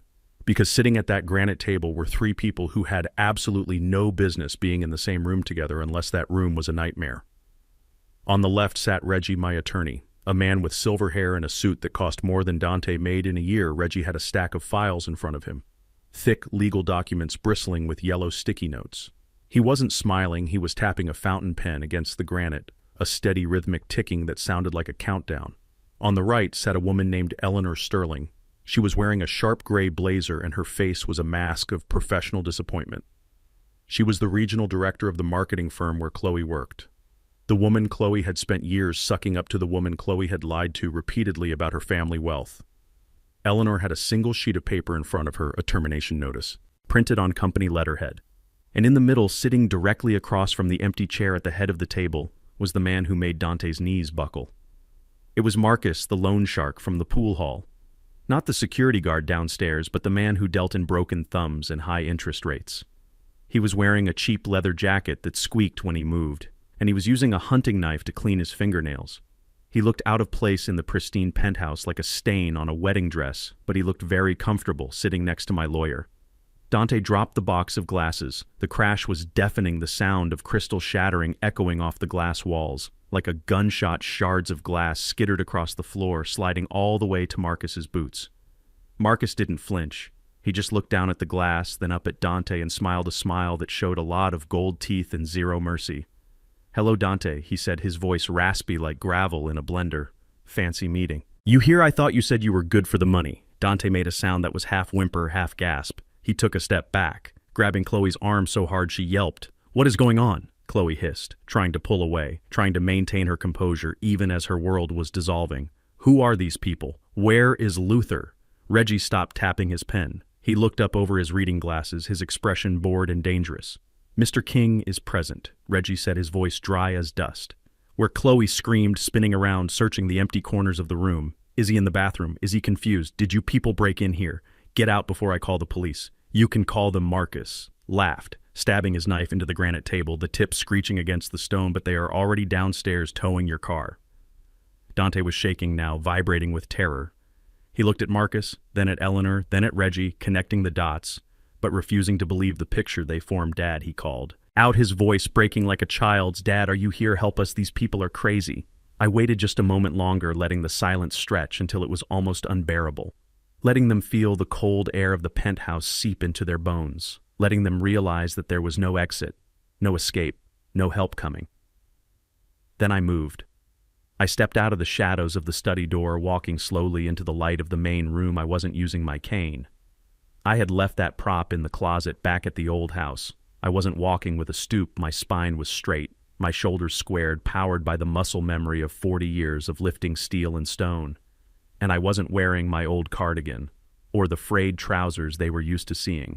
I was wearing a bespoke three-piece suit made of charcoal Italian wool, cut to fit my frame perfectly by a tailor in Milan, who only takes clients by referral. My shoes were hand-stitched, oxblood leather shining like mirrors. My shirt was crisp white silk, and on my wrist, instead of the cheap digital watch I usually wore, sat a vintage Patek Philippe, a timepiece worth more than the entire apartment building they had just been evicted from.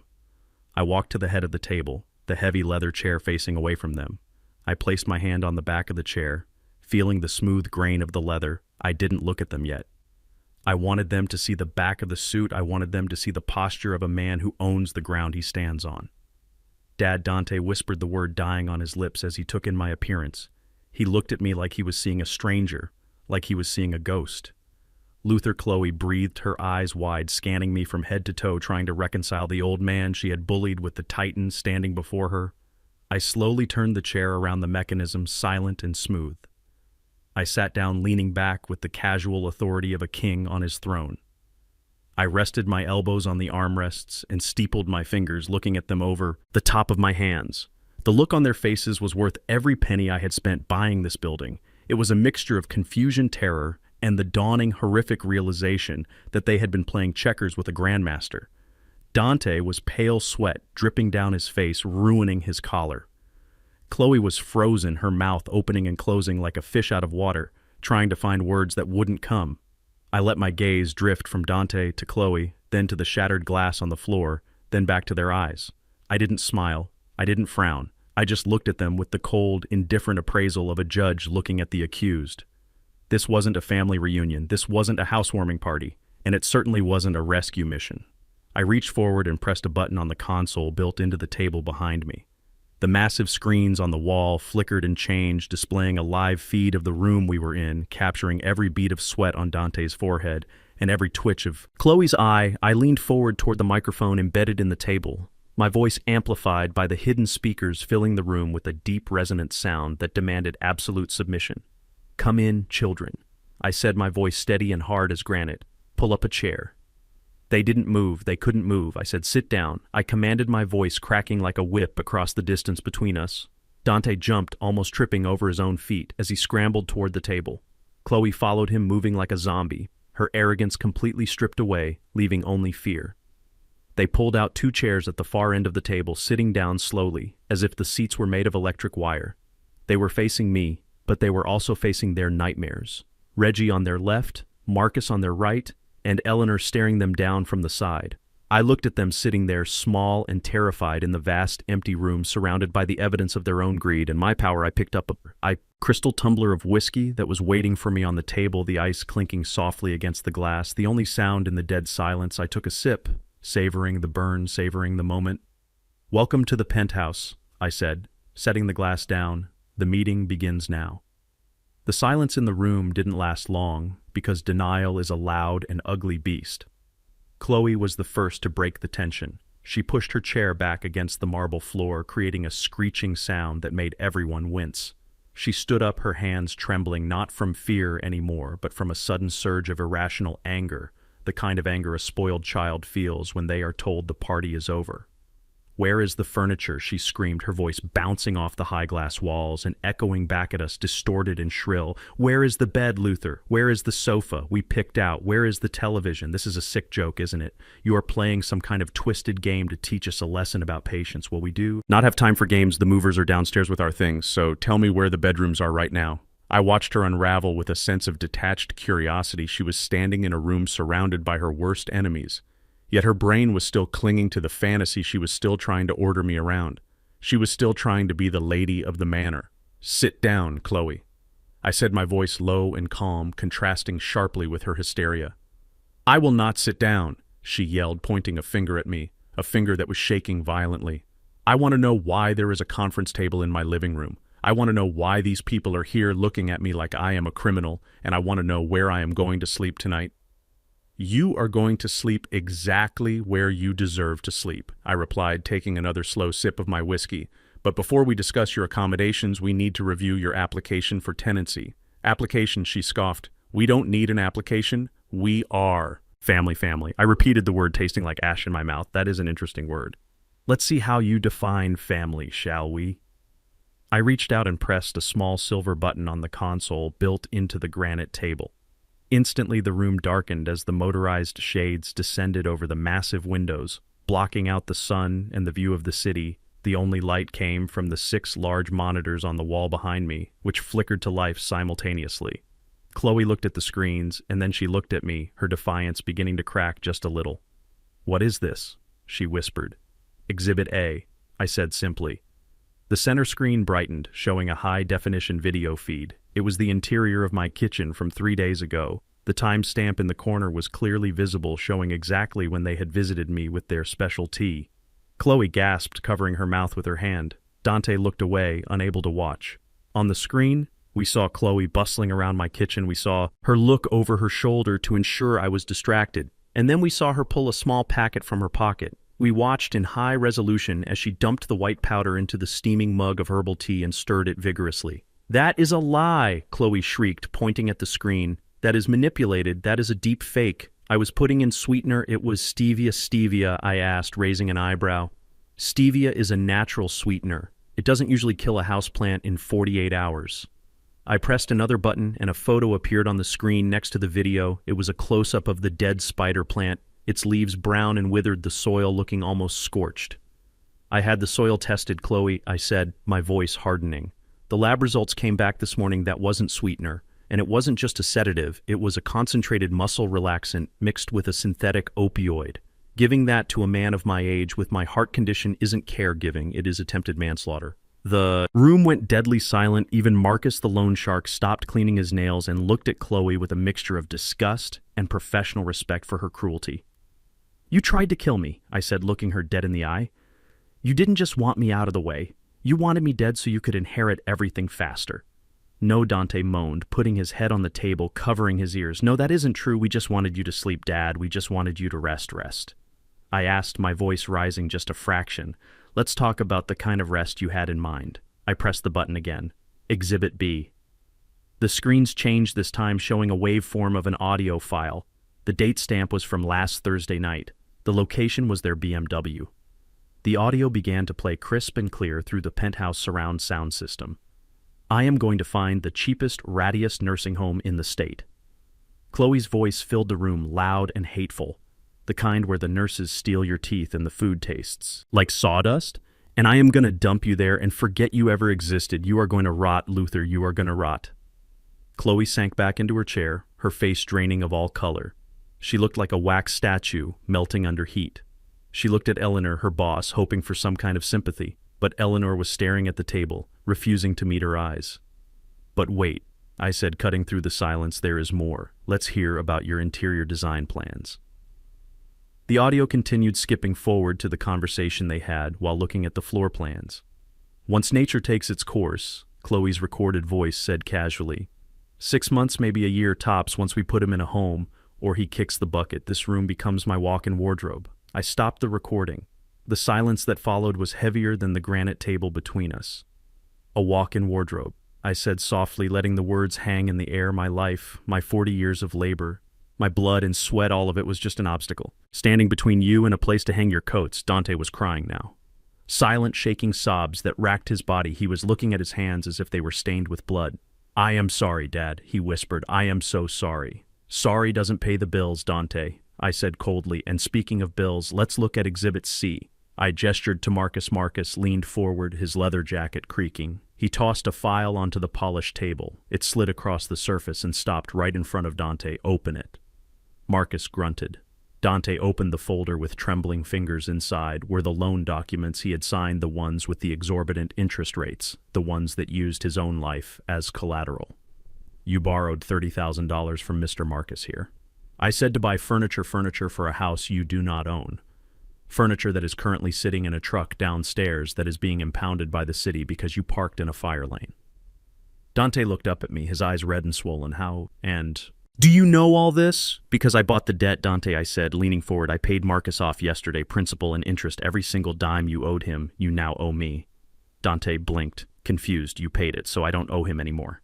No, I said, shaking my head. You do not seem to understand. I didn't pay it to save you. I paid it to own you. I am your creditor, now son. And unlike Marcus, I do not break thumbs. I break spirits. Chloe finally found her voice again. It was weak and raspy, stripped of all its venom. But why, she asked, why bring us here? Why let us pack? Why let us believe we were moving in just to do this, just to humiliate us? Because you needed to see what you were losing. I said. I stood up and walked to the window, pressing a button on the wall. The shades rose slowly, revealing the breathtaking view of the city, bathed in the golden light of the setting sun. You asked where the furniture is, I said, turning back to face them. You asked why there is a conference table in the living room. I walked over to the wall and placed my hand on the sleek black monitor. I did not buy the Millennium Penthouse to live in it. I said, my voice ringing with authority. I have a home. It is a drafty old row house with a leaky sink and memories of a woman who loved me for who I was, not for what I had. I looked at the conference table. I bought this entire floor to serve as the new headquarters for the Bernice King Foundation, a charity dedicated to providing housing and legal aid to the elderly who are being abused and exploited by their own families. Dante looked up, his mouth hanging open, a charity. Yes, I continued, this table is where my board of directors will meet. This office is where we will fight for people like me, people who have raised vipers in their bosom, and this room, I pointed to the monitors, will be the operations center where we gather evidence against people like you. I looked at Chloe, who was now sobbing quietly.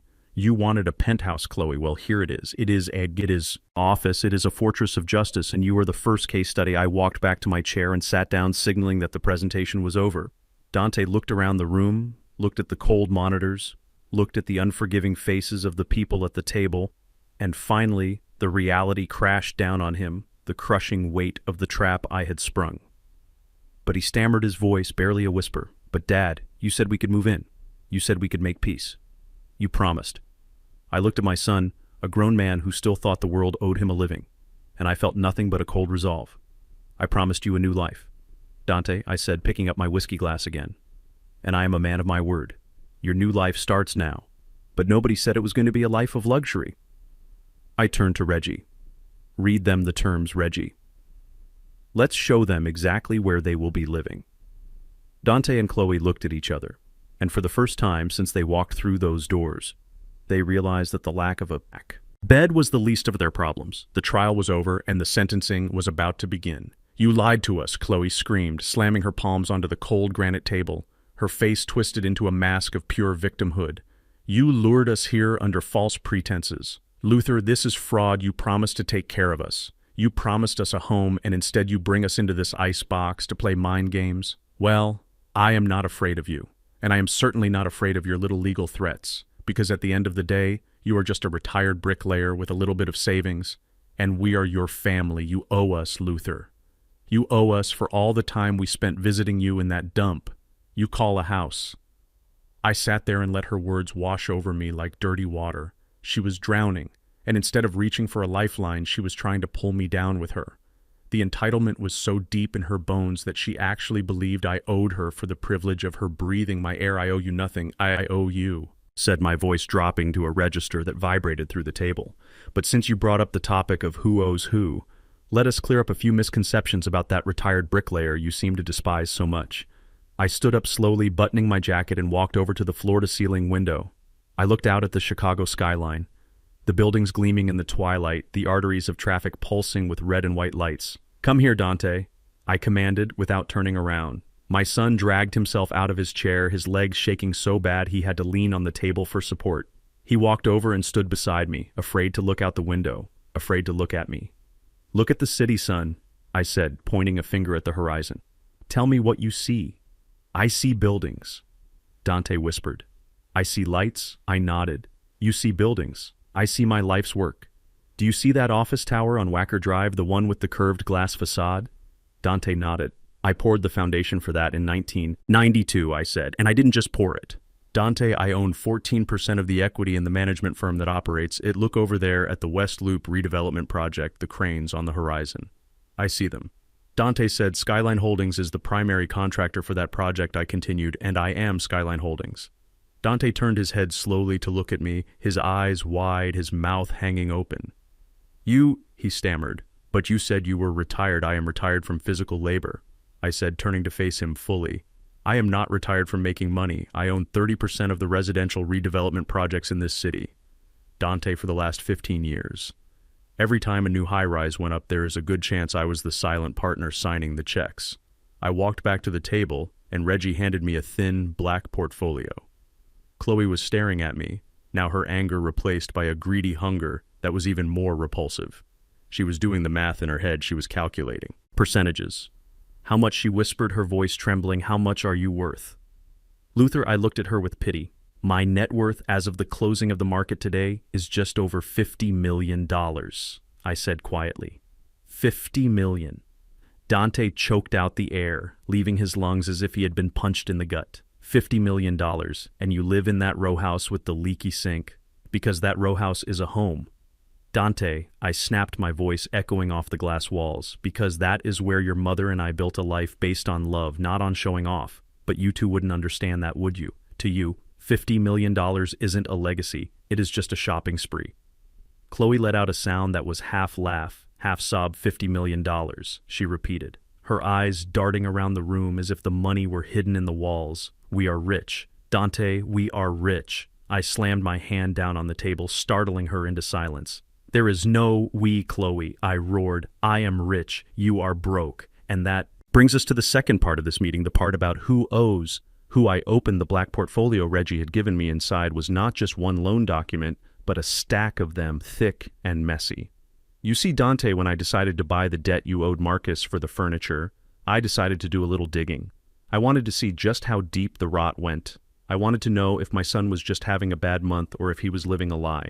I pulled out the first document. This is your student loan, I said, tossed it onto the table. $70,000 deferred for 10 years, capitalizing interest every single day. You haven't paid a dime. I tossed the next one. This is the lease on the BMW. You drove here today. You are 4 months behind and hiding the car in a neighbor's garage to avoid the repo man. I tossed another credit cards, Visa, Amex, MasterCard, all maxed out, all sitting at 29% interest, used to buy clothes, dinners, and vacations you couldn't afford. And finally I tossed the loan from Marcus. The grand total, Dante, is $250,000. You are $250,000 in the hole, and you have absolutely no way to climb out. Dante was sobbing openly now, collapsing onto the table, burying his face in his arms. I didn't mean for it to get this bad, Dad, he cried. We just wanted to keep up appearances. We thought the crypto investment would pay it all off. You gambled with money you didn't have, I said coldly, and you lost. But here is the twist ending. Dante, here is the part where you should be thanking me. I placed my hand on the stack of debt. I bought it all. I said every single penny of debt you have out there in the world belongs to me. Now I called the banks, I called the leasing agency, I called the credit card companies, and I wrote a check for $250,000 to clear your name with them. Chloe looked up, hope flaring in her eyes again. You paid it, she gasped. Oh, Luther, thank you. I knew you loved us. I knew you. I wouldn't let us drown, so we are debt-free. I looked at her and laughed, a dry, humorless sound that chilled the room. Debt-free? No. Chloe, you are confused. I didn't pay it to erase it. I paid it to transfer it. I signaled to Marcus. The big man stood up slowly, his chair scraping against the floor. He walked around the table until he was standing directly behind Dante and Chloe, his shadow falling over them like a dark cloud. You see, I said, sitting back in my chair and crossing my legs, banks are regulated institutions. They have rules. They have to follow fair debt collection practices. But private lenders like myself, we have a bit more flexibility, especially when we hire independent contractors to manage our collections. Marcus placed a heavy hand on Dante's shoulder, squeezing just hard enough to make Dante wince. Hello again, Dante. Marcus said, his voice like gravel grinding on concrete. Your dad tells me you are a bit of a flight risk, so he has hired me as his exclusive collection agent. But Dante stammered, looking up at Marcus with terror in his eyes. But you said you paid him off. Your dad paid me off for the furniture loan. Marcus clarified, grinning to show his gold tooth.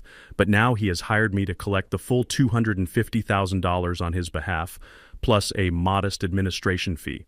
Of course, I leaned forward, locking eyes with my son. Here is how it works. Dante, I said, my voice devoid of any warmth, you now owe the Bernice King Foundation $250,000, and since you have no assets and no income, we are going to garnish your wages. What wages? Chloe spat. We don't have jobs.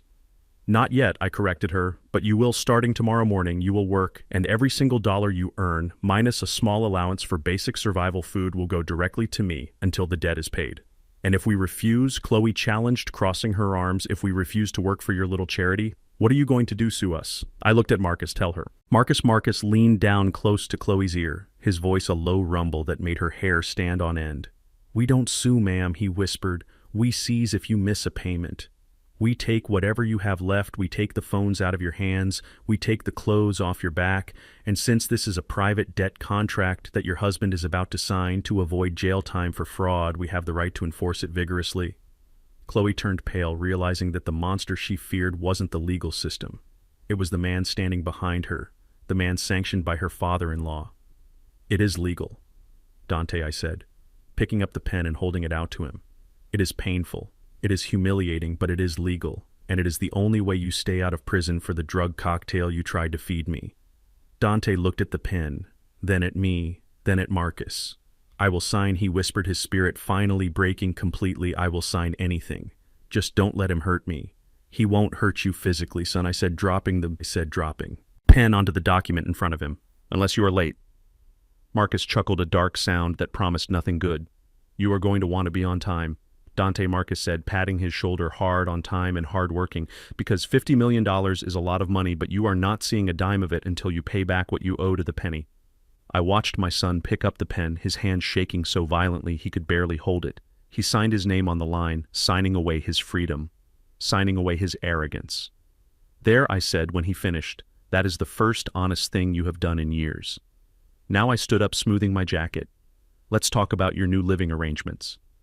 Because as you pointed out, this penthouse is an office, and offices close at 5 o'clock, and it is 5:01. The wealth was revealed, the debt was leveraged, and the trap was welded shut. They were no longer family, they were indentured servants to their own greed. And I was the master of the house. Chloe sat, frozen in her chair, her eyes darting between Dante, who was slumped over the table in defeat, and me standing there like the executioner. She was terrified, yes, but I could see the wheels turning in her head. She was already calculating her next move. She was thinking that even if Dante was indentured to me, she still had her career, she still had her high-powered job as a marketing executive. She was thinking she could divorce Dante, leave him with the debt, and claw her way back up the social ladder using her salary and her connections. She looked at the woman sitting to my right, Eleanor Sterling, the regional director of her company. Chloe sat up a little straighter, wiping the tears from her cheeks, trying to compose herself, trying to salvage the one lifeline she thought she had left. Eleanor, she said, her voice trembling but gaining a little strength. Surely you understand that this is a family dispute. It has nothing to do with my professional life. I know this looks bad, but I am still the top performer in your division. I just landed the Henderson account last week. Please tell Luther that my job is secure. Tell him I can still pay my own way. I watched Eleanor slowly pick up the single sheet of paper lying in front of her. She didn't look at Chloe with sympathy. She looked at her with the cold, hard stare of a corporate hammer about to fall. Eleanor stood up, smoothing her gray blazer. She turned to me first, giving a respectful nod before turning her gaze on Chloe. Miss King, Eleanor said, her voice crisp and professional. Usually I would handle this in a private meeting with HR, but since your father-in-law is the majority shareholder of the building where our new offices are located, and since you chose to involve the company in your personal financial mess, I agreed to deliver the news personally. Chloe's face went pale. The news? What news? Eleanor slid the paper across the polished granite table. It stopped right next to Dante's signed debt agreement. You are fired, Eleanor said simply. Effective immediately, Chloe gasped, gripping the edge of the table. Fired? You cannot fire me. I have a contract. I have rights. You violated your contract the moment you used the company letterhead to commit fraud, Eleanor replied calmly. Fraud, Chloe sputtered. That is a lie. Is it? Eleanor asked. She reached into her briefcase and pulled out a tablet. She tapped the screen and held it up for Chloe to see. It was a screenshot of an income verification letter. This document, Eleanor explained, was sent to a furniture leasing company 3 days ago. It states that your annual salary is $300,000 and that you are guaranteed a bonus of $50,000 next month. It is signed by me. Chloe's mouth opened and closed like a fish. I did not sign this. Eleanor continued, her voice dropping an octave. You forged my signature. Chloe, you used company stationery to falsify your income to secure a loan for furniture you couldn't afford. That is a felony, but beyond the legal issues, it is a gross violation of our ethics code, but I was going to pay it back. Chloe cried, desperate now. I just needed the furniture for the penthouse. I was going to make it right once we got settled. And then there is the social media issue. Eleanor interrupted, swiping to the next image. It was a screenshot of Chloe's Instagram story from yesterday where she had tagged the company in a photo of a champagne bottle with the caption, "Thanks to my amazing job for funding this new penthouse life." You tagged us, Eleanor said, shaking her head. You publicly associated our brand with a lie. You do not own this penthouse. The company did not fund it. You created a false narrative to boost your own ego. And when the truth comes out, as it always does, it makes us look like we employ liars and frauds. We do not tolerate reputational risk. Chloe's security has already cleared out your desk. Your personal items are in a box downstairs with the doorman. Chloe looked as if she had been slapped. She slumped back in her chair. Her career, her status, her identity all stripped away in a matter of seconds. She was no longer a marketing executive. She was just an unemployed fraud with a mountain of debt. I have nothing, she whispered to the room. I have absolutely nothing. I leaned forward, resting my elbows on the table, interlacing my fingers. Not quite, I said, my voice cutting through her pity party. You still have one thing, Chloe. You still have the truth. And since we are clearing the air, since we are stripping away all the lies, let us deal with the final secret, the one you have been keeping from my son. Dante lifted his head from the table, his eyes red and swollen, looking from me to Chloe, sensing another blow coming. What secret? Dante asked, his voice hoarse. I looked at Chloe, and for the first time I saw genuine terror in her eyes. Not the fear of being broke, but the fear of being exposed. She shook her head almost imperceptibly, begging me with her eyes to stop. Don't, she mouthed. Please don't. I ignored her. Dante, I said. Turning to my son, tell me something. How did you guys find out this penthouse was available so quickly? The listing wasn't even public yet. It was a pocket listing held by a private brokerage. Dante frowned, confused. Chloe. Found it. She said she had a connection. She said she knew a guy who could get us in before anyone else. A connection, I repeated, nodding slowly. Yes, she certainly did have a connection. I pressed the button on the console one last time. The screens on the wall flickered, changing from the evidence of financial ruin to something much more personal. It was a series of text messages magnified, so everyone in the room could read them clearly. The name at the top of the chat was Jason Real Estate. I read the first message out loud. Can you get me the keys early? Jason, I want to measure the bedroom. And the reply. For you, babe, anything. Just make sure your husband is busy tonight. Dante stared at the screen, his eyes squinting as he tried to process words, and then the next message, he is clueless. He thinks he is a big-shot investor. I cannot wait to dump him once I get his dad's money. Meet me at the hotel in an hour. Bring the wine. And finally, a video clip, grainy but unmistakable, taken from the security camera of a hotel hallway, just 3 blocks from here. It showed Chloe walking arm in arm with a tall man in a cheap suit. She was laughing, leaning into him, and as they reached the room door, she pulled him down for a kiss, a long, passionate kiss that she had never given Dante in 5 years of marriage. The silence in the room was absolute. It was the silence of a heartbreaking. I turned off the screen, plunging the room back into the soft light of dusk. You see, Dante? I said, my voice soft now, almost gentle. She didn't just want my money. She didn't just want the penthouse. She was sleeping with the broker to try and get a discount on the lease. She was trading her body and your dignity for a 5% reduction in rent that she wasn't even paying. Dante slowly turned his head to look at Chloe. He looked like a man who had survived a car crash only to realize he was bleeding to death. You cheated on me. He whispered the words barely audible. Chloe didn't deny it. She couldn't. The evidence was 50 feet tall on the wall behind me. Instead, she went on the offensive, her face twisting into a snarl. So what if I did? She screamed, jumping to her feet. So what, Dante? Look at you. You are pathetic. You are a loser. You promised me the world and you gave me nothing. I had to do what I had to do to secure our future. Jason is a winner. He sells penthouses. He doesn't clean them. Dante stood up, slowly pushing his chair back. He didn't scream. He didn't cry. He just looked at her with a look of total and complete revulsion. You did it for a discount, he asked, his voice shaking. You destroyed us for a discount. I did it because I deserve better than you. Chloe spat. I deserve a man with money, not a daddy's boy who has to beg for an allowance. The sound of the slap was shocking, not because it was loud, but because of who delivered it. Dante didn't hit her. He hit the table, slamming his hand down with a force that cracked the granite veneer. "Get out," he said, his voice low and dangerous. "What?" Chloe laughed nervously. "You are kicking me out. You can't kick me out. I am your wife." "Get out!" Dante roared, pointing to the elevator doors. "Get out before I kill you."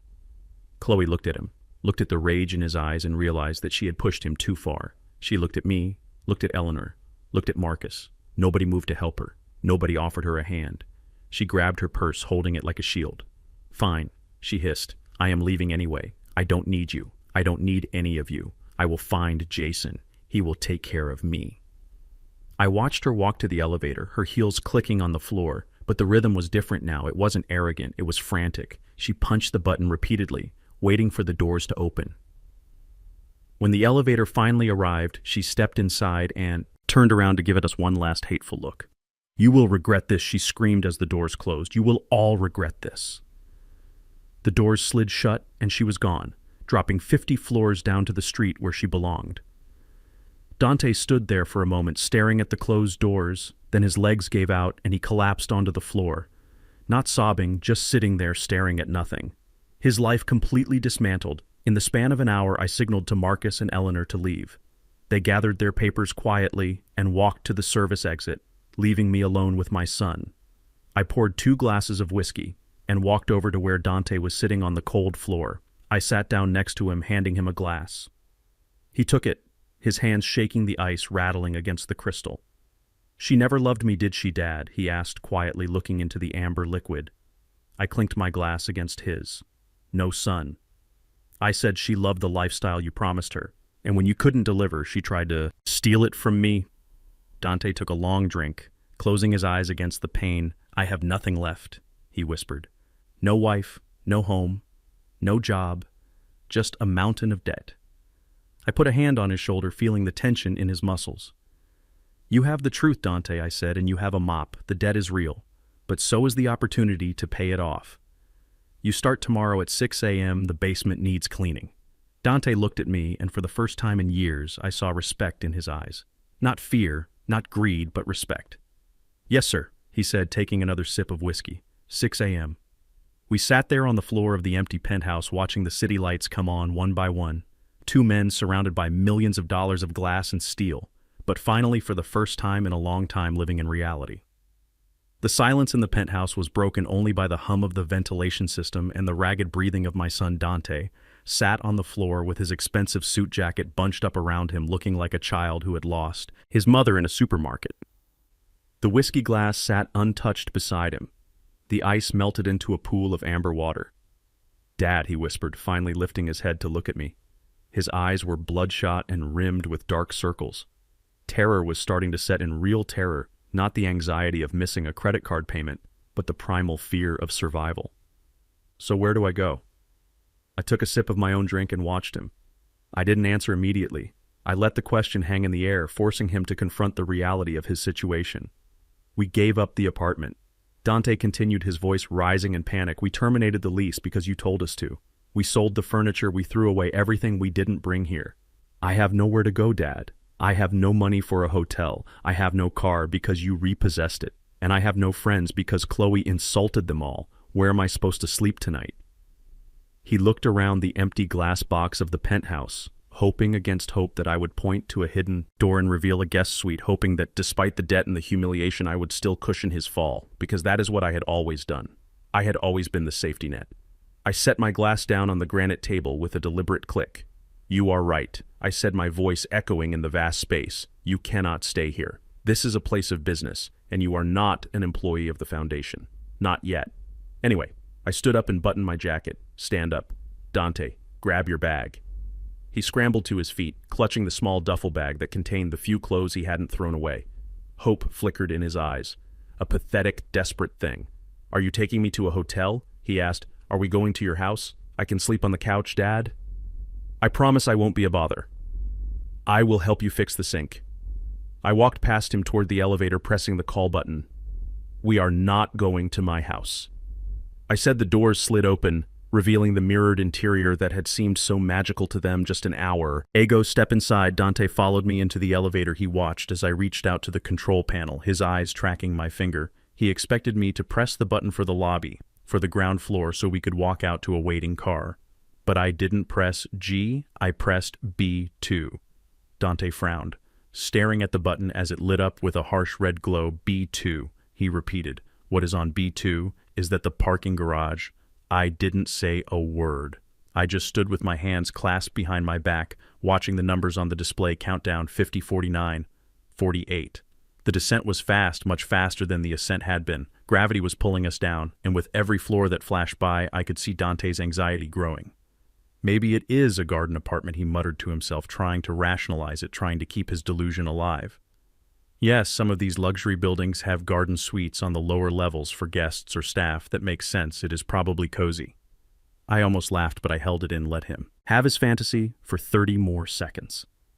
The elevator slowed as we passed the lobby, the smooth ride turning slightly rougher. As we descended into the bowels of the building, the polished steel doors were replaced by the heavy industrial grinding of the service shaft. We hit the bottom with a thud. B2 service level, the automated voice announced, but it lacked the cheerful tone it had used for the penthouse. The doors slid open and the smell hit us first. It wasn't the scent of white tea and leather anymore. It was the smell of damp concrete, harsh cleaning chemicals, stale trash, and the metallic tang of old pipes. Dante stepped out and stopped dead in his tracks. We were in a long concrete corridor lit by flickering fluorescent tubes that buzzed like angry hornets. Giant pipes ran along the ceiling, dripping condensation onto the gray floor. In the distance, a large boiler hummed and rattled, creating a constant oppressive vibration.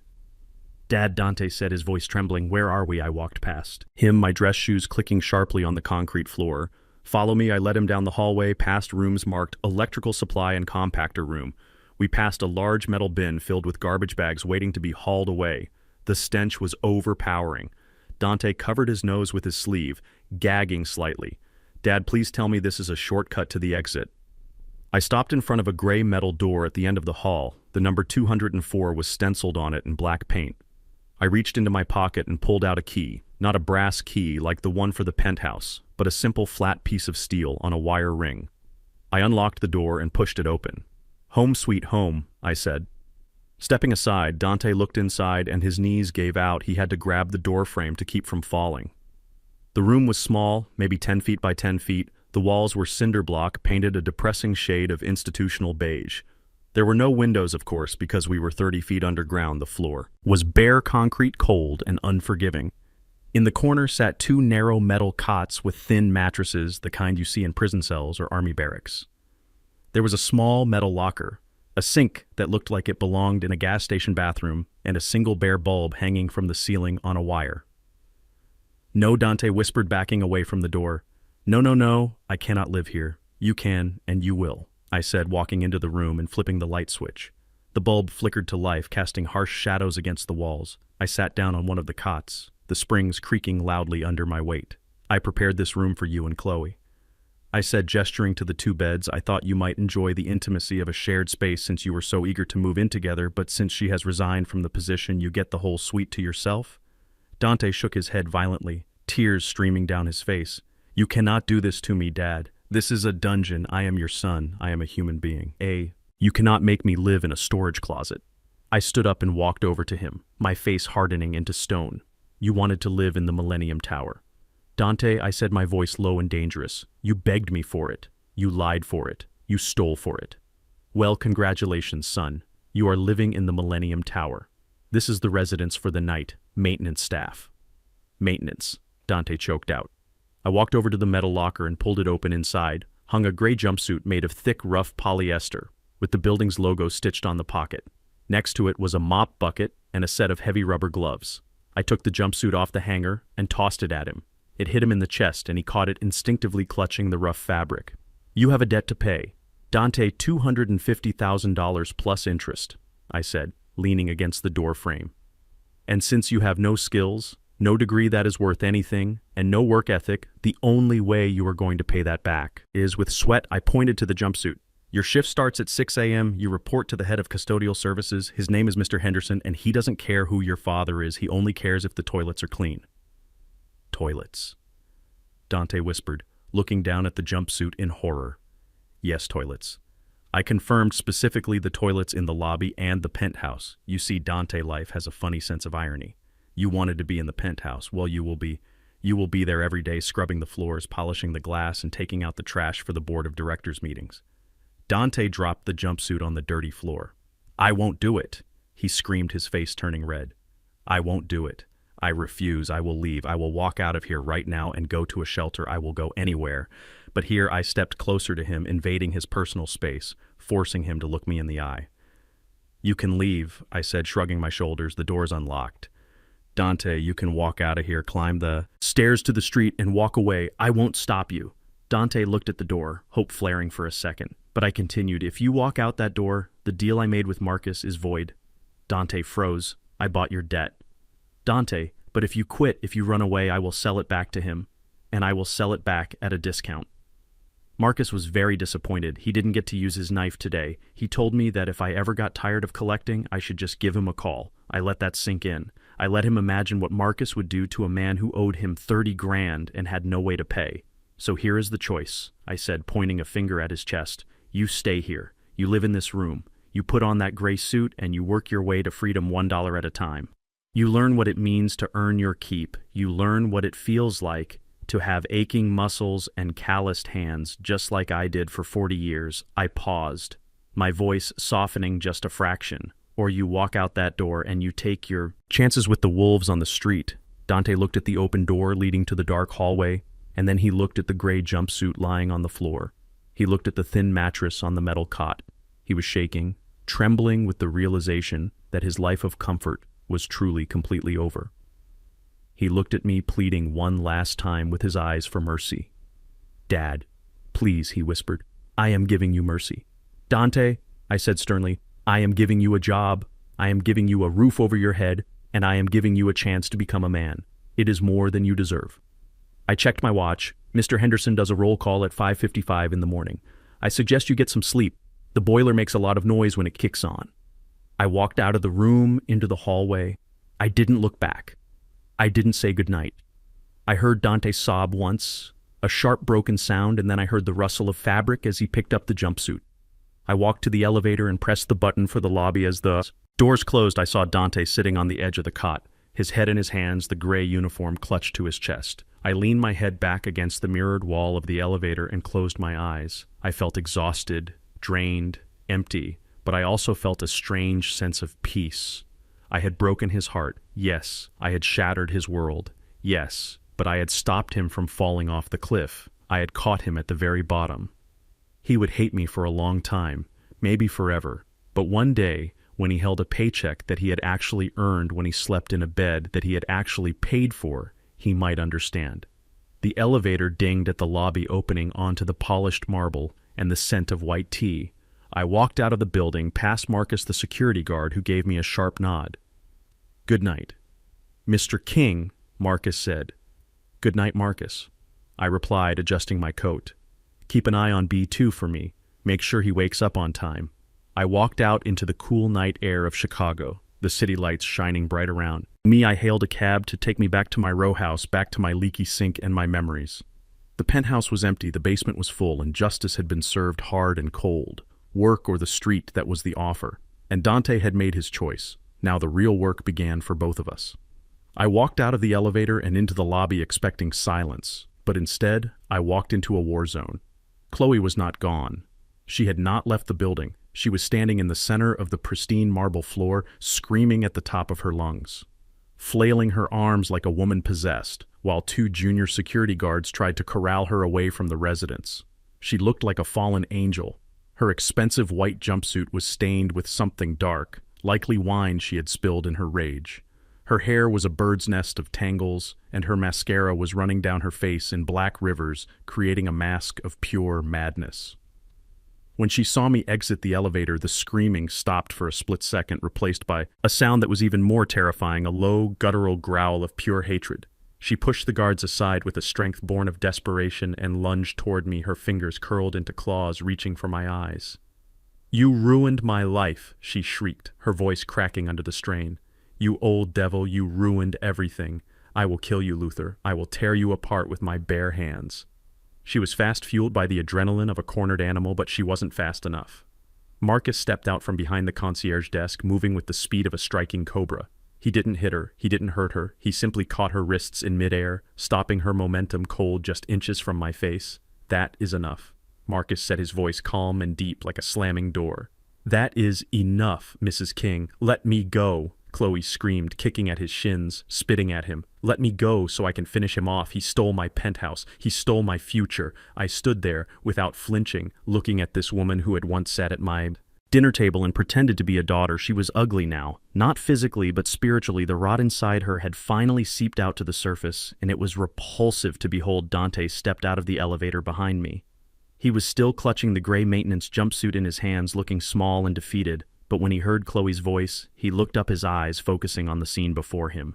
Chloe, Dante whispered, his voice filled with confusion. What are you doing here? Chloe stopped struggling against Marcus and turned her wild eyes toward Dante. She saw him standing there holding the janitor's uniform, and her face twisted into a sneer of absolute disgust. Look at you, she spat, venom flying from her lips. Look at you, Dante, holding a mop bucket like the loser you are. Tell your father to give me the money. Tell him to sign the condo over to me, or I swear to God, Dante, I will destroy you in the divorce court. I will tell everyone what a failure you are. Dante took a step forward. Dropping the gray jumpsuit on the floor, he walked toward her slowly, like a man walking through a dream. You cheated on me, Dante said, his voice steadying, gaining a volume I hadn't heard in years. You slept with the broker to get a discount. You called me a loser behind my back. So what? Chloe yelled, laughing, a manic, high-pitched sound that echoed off the high ceilings. So what if I did? You are a loser.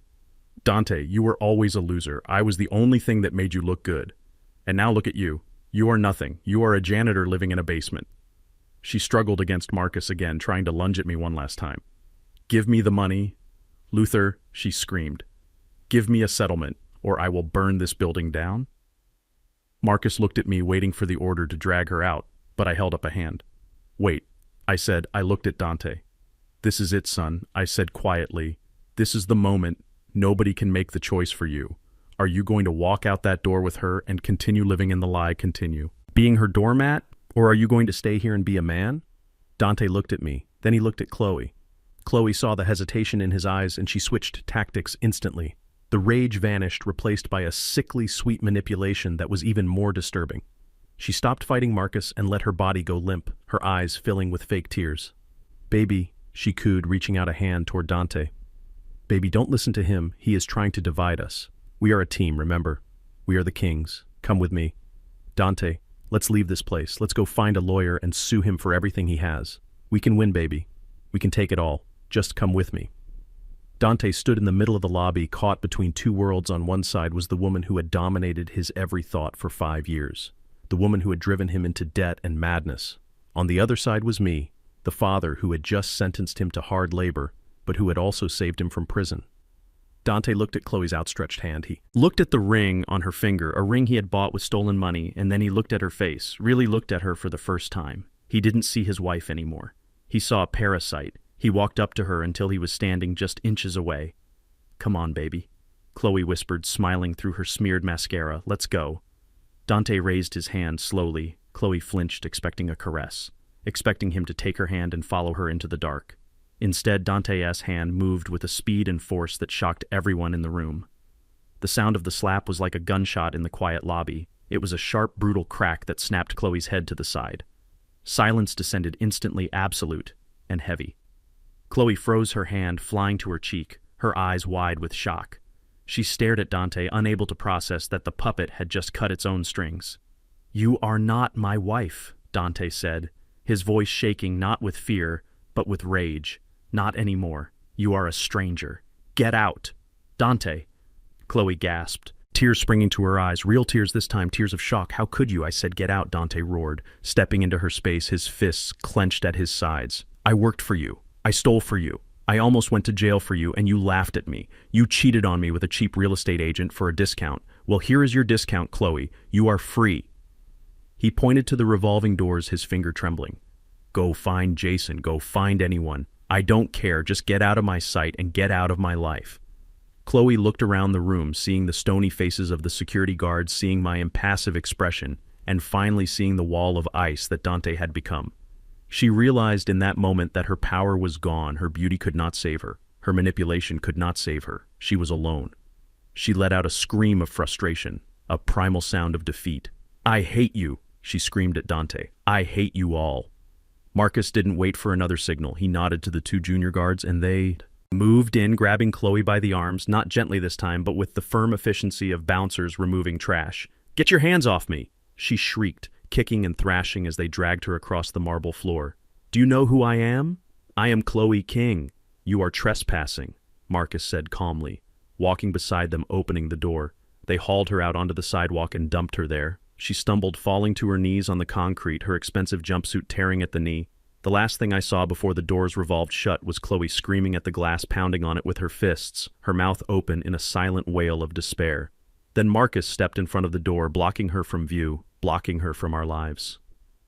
Dante stood there staring at the door, breathing hard, his chest heaving. He looked at his hand, the hand that had delivered the slap, and then he wiped it on his pants, as if trying to clean off a stain. He turned slowly to face me. His eyes were empty, drained of all light, but they were clear. The fog of delusion had finally lifted. "Is she gone?" he asked quietly.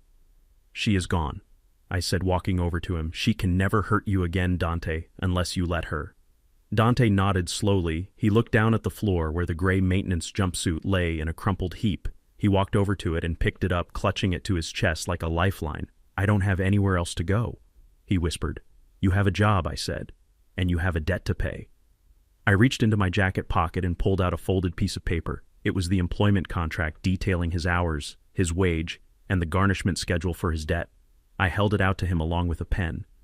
"This is the last piece of paper you will sign today," I said. "No fine print, no tricks. Just work, equal pay, equal freedom." Dante took the contract. He didn't read it. He didn't need to. He knew the terms were harsh. He knew the work would be brutal. But he also knew it was the only honest offer he had received in years. He walked over to the concierge desk, placed the paper on the marble surface, and signed his name, Dante King. The signature was shaky but firm. He handed the pen back to me. "When do I start?" he asked, his voice dull and flat. I looked at the clock on the wall. It was nearly midnight. "You start," now I said. "Marcus will show you where the cleaning supplies are. The lobby needs to be mopped before the morning rush. The guests do not like to see footprints." Dante nodded. He didn't argue. He didn't complain. He simply unzipped his ruined tuxedo jacket and let it fall to the floor, revealing his sweat-stained dress shirt. He stepped into the gray jumpsuit, pulling it up over his legs, zipping it up to his chin, covering the last remnants of the man who thought he was a king. He looked at me one last time, a figure in gray standing amidst the gold and marble. "Thank you, Dad," he said, and for the first time I believed him. I watched him pick up the mop bucket and walk toward the service closet. His shoulders slumped, his head down, but his feet moving forward one step at a time. I turned and walked back to the elevator alone. I was tired, my bones ached, and my heart was heavy. It is no victory to see your child on his knees, but sometimes you have to break a bone to set it right. I had saved him from the shark, but I had thrown him into the deep end. Now he would either learn to swim or he would sink. And for the first time in his life, the choice was entirely his. The elevator ride back up to the 50th floor that night felt different. It didn't feel like a rocket ship launching into space anymore. It felt like a slow, steady ascent to a mountaintop that I had climbed with my own two hands. When the doors opened this time, I wasn't walking into a crime scene or a courtroom. I was walking into something I hadn't had in 5 years. I was walking into peace. They say that silence is heavy, but I disagree. Silence is only heavy when it is filled with things unsaid, with secrets kept and lies told. The silence that greeted me into the penthouse that night was weightless. It was clean. It was the sound of a deep breath after holding it for too long. I spent the first week just sitting in the space, reclaiming it. I had the cleaning crew come in and scrub every surface, not because it was dirty, but because I wanted to wash away the invisible residue of Chloe's greed and Dante's desperation. I wanted the air to smell like lemon and sage, not expensive perfume and fear. Then the real work began. I didn't buy this place to retire. I didn't buy it to sip cocktails and watch the sunset while the world burned beneath me. I bought it to build, and that is exactly what I did. Over the next month, the Bernice King Foundation transformed from a stack of legal papers into a living, breathing engine of change. The massive granite conference table where I had sentenced my son to hard labor became the launch pad for 1,000 dreams. I hired a staff of 4 sharp young lawyers, all from the neighborhood, all hungry for justice. Their job was simple. Find the elderly people in this city who are being exploited, who are being tricked out of their homes by predatory developers or greedy children, and fight for them. Fight for them with the ferocity of a lioness protecting her cubs. I also launched the scholarship fund, and this was the part that would have made Bernice smile the widest. Every Tuesday afternoon, I opened the doors of the Penthouse to 10 high school students from the South Side kids who had grades like diamonds but bank accounts like dust.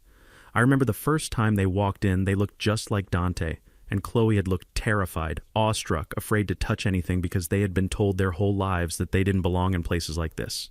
I walked right up to a young man named Marcus, not the security guard, but a 17-year-old math whiz wearing a frayed backpack, and I shook his hand. "Welcome to your office," I told him. He looked around at the glass walls and the view of the lake and whispered, "Sir, I am just here for the interview." "No, son," I said, pointing to the granite table. "You are here to take over the world. Sit down and tell me what you need to build your future." Watching those kids fill this space gave me a sense of satisfaction that money could never buy. Seeing them open their textbooks on the table, where Chloe had demanded a settlement, seeing them eat pizza on the balcony, where Dante had dreamed of parties, it was like exorcising a demon. The Penthouse wasn't a symbol of wealth anymore, it was a lighthouse, and the city noticed. It is funny how people treat you when they think you are a retired handyman, versus how they treat you when they know you own the skyline. Suddenly, the invitations started pouring in: galas, charity auctions, board meetings for the museum and the symphony. I went to a few of them, not because I cared about the caviar or the champagne, but because I wanted to look them in the eye. I wanted to see the people who ran this city, and wanted them to see me. I wore my bespoke suits, and I walked into those ballrooms with my cane tapping a rhythm on the floor, and for the first time I didn't feel invisible. I felt like a force of nature. I remember one evening at a fundraiser for the Children's Hospital, a man approached me. He was a developer.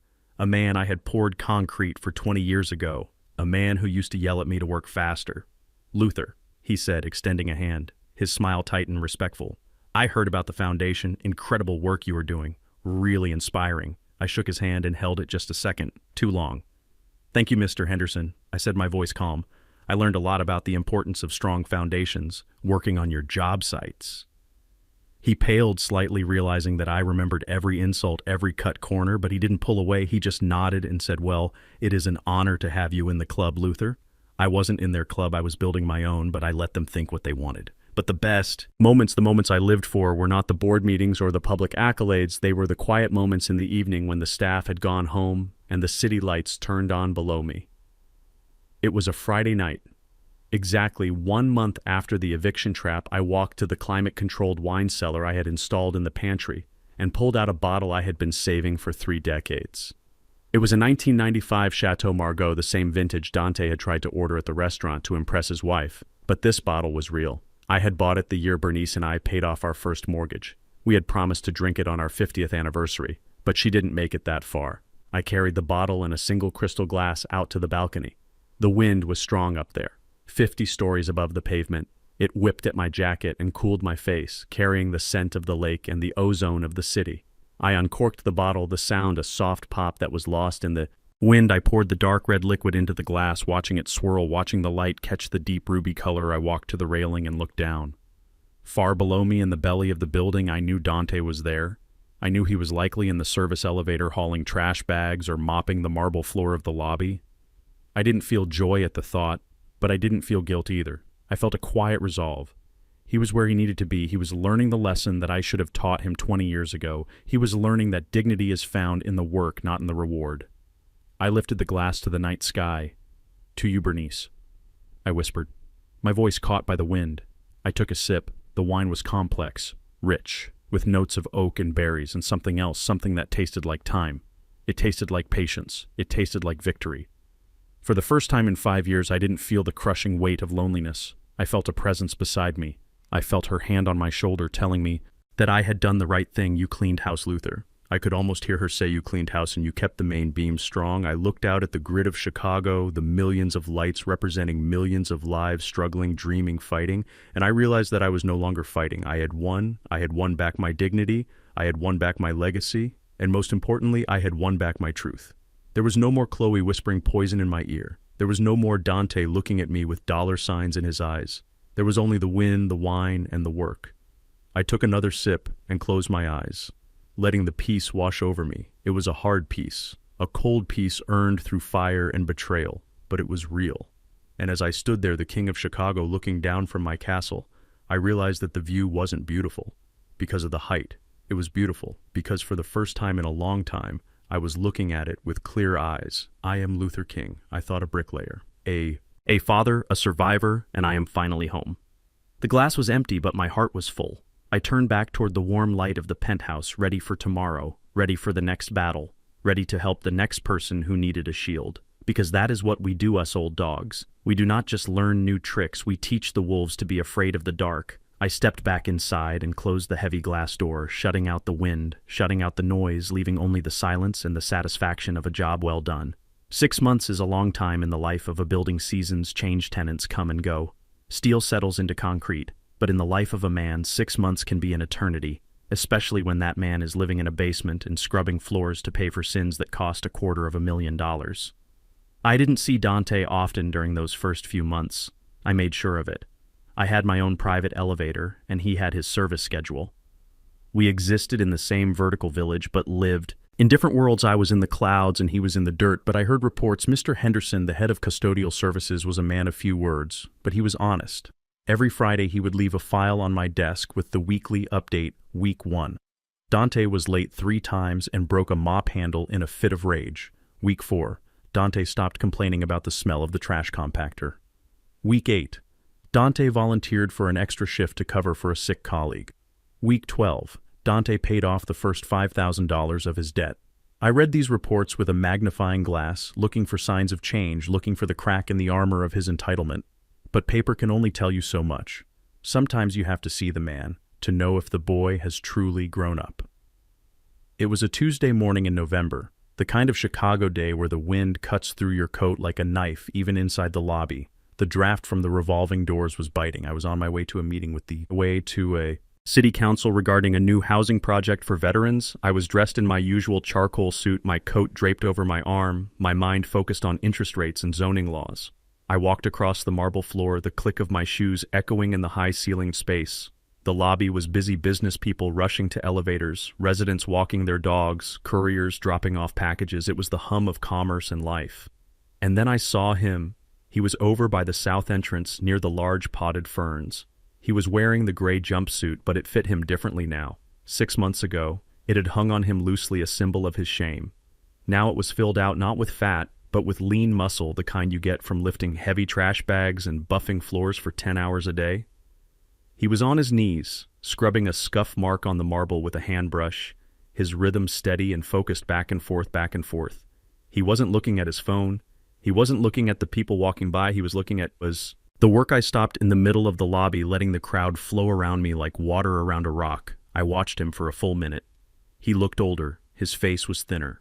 The softness of the easy life had been chiseled away, leaving behind sharp angles and a shadow of stubble. His hands were no longer manicured. They were rough red from the chemicals and the cold water. He looked tired, yes, but he didn't look miserable. He looked determined. As if sensing my gaze, he paused in his scrubbing. He wiped his forehead with the back of his sleeve and looked up. Our eyes met across the expanse of the lobby. For a second I saw the old Dante, the one who would have jumped up and begged for money, the one who would have complained about his knees hurting, the one who would have asked me to end this punishment. But that man didn't stand up. Instead, Dante slowly rose to his feet. He didn't rush. He placed his brush in the bucket and straightened his jumpsuit. He stood tall, his shoulders back, his chin up. Not in arrogance, but in a simple acknowledgement of his station. He didn't run to me. He didn't call out Dad. He just stood there holding his ground, waiting for me to make the move. I walked over to him slowly, my cane tapping a quiet rhythm. I stopped 3 feet away, close enough to smell the bleach on his clothes, close enough to see the gray hairs that had started to appear at his temples. The silence between us was heavy, but it wasn't hostile anymore. It was the silence of 2 men who know exactly where they stand. "Good morning, Mr. King." Dante said. His voice was lower than I remembered, raspier, rougher, like the rest of him. He didn't look down. He looked me in the eye, but there was no challenge in it, only respect. "Good morning, Dante," I replied, keeping my face neutral. "How is the work?" "It is work, sir," he said simply. "The lobby sees a lot of traffic in the mornings. Lots of salt and mud from the street, hard to keep the shine. You missed a spot, I said, pointing with my cane to a tiny smudge near his left boot 6 months ago. He would have thrown the brush across the room. He would have screamed that I was a tyrant. Today he just looked down at the spot and nodded. You are right, he said, I will get it. He bent down to pick up the brush, but paused halfway, his hand hovering over the bucket. I heard about the new veteran housing project, he said quietly. Still looking at the floor, Mr. Henderson told us the foundation is building 50 units on the west side. That is a good thing you are doing. I looked at the top of his head, seeing the thinning hair, seeing the vulnerability. Mr. Henderson talks too much, I said. No, Dante stood back up. He says, you are tough but fair. He says you pay the contractors on time. He says you are building something that matters. He took a deep breath and looked at me again, his eyes glistening with a sudden rush of emotion. I never built anything, Dad, he whispered. I spent 32 years consuming things, eating, drinking, buying, wasting. I never built a single damn thing. You are building something now? I said. He looked at his hands, the red knuckles, the cracked skin. I am cleaning toilets, Dad, he said with a sad smile. I am not building anything. I took a step closer, invading his space, forcing him to hear me over the noise of the lobby. You are building character. Dante. I said, my voice low and intense, and that is harder than building a skyscraper. Concrete is easy, steel is easy, but a man changing his nature, that is the hardest work there is. He swallowed hard, his Adam's apple bobbing. I paid off another $2,000. Last week, he said, his voice cracking slightly, I am down to $220,000. I nodded. I know I signed the receipt. How long, he asked. The question hung in the air, fragile and desperate. How long until I am done? Do the math, Dante. I said, you earn $15 an hour. You work 60 hours a week. You do the math. He flinched, calculating the years in his head, calculating the lost time. It will take forever, he whispered. It will take as long as it takes, I said firmly. But every day you wake up and put on that suit, every day you choose to sweat instead of steal, you are buying back a piece of your soul. And that Dante is worth more than the debt. He looked at me, searching for a sign of forgiveness, searching for the father who would hug him and say, it is okay, come home. I wanted to do it. I wanted to reach out and pull him into my arms and tell him that I was proud of him for sticking it out. I wanted to take him upstairs and give him a hot meal and a soft bed, but I couldn't. Not yet. Forgiveness without change is just permission. And he wasn't done changing yet. The kiln was still hot and the clay was still setting. If I pulled him out now, he would crack. So I didn't hug him. I didn't offer him a raise. I didn't offer him a way out. I pointed to the floor. Lao cho sak vow. Scrub it clean, Dante, I said, my voice stern but not unkind. The floor is dirty, yes, but the dirtiest place is your own heart. Scrub that first. Get at the entitlement out of the corners, get the greed out of the cracks, until you can look at yourself in the mirror and like what you see, this floor will never shine. Dante stared at me, his lip trembling. He understood. He understood that this wasn't just punishment, it was rehabilitation. He understood that I loved him enough to let him suffer. Yes, sir, he whispered, a tear escaping his eye and tracking through the dust on his cheek. I will scrub it clean. I nodded once, a sharp, definitive motion. Then I turned and walked away toward the revolving doors. I didn't look back, but I could hear him behind me. I heard the splash of the brush in the water. I heard the rhythmic sound of bristles against marble. Scrub, scrub, scrub. It was the sound of penance. It was the sound of redemption. I walked out into the cold Chicago wind, and for the first time in 6 months, I felt a true warmth in my chest. My son was a janitor. My son was broke. My son was living in a basement. But my son was finally becoming a man, and that was a legacy worth more than any penthouse in the sky.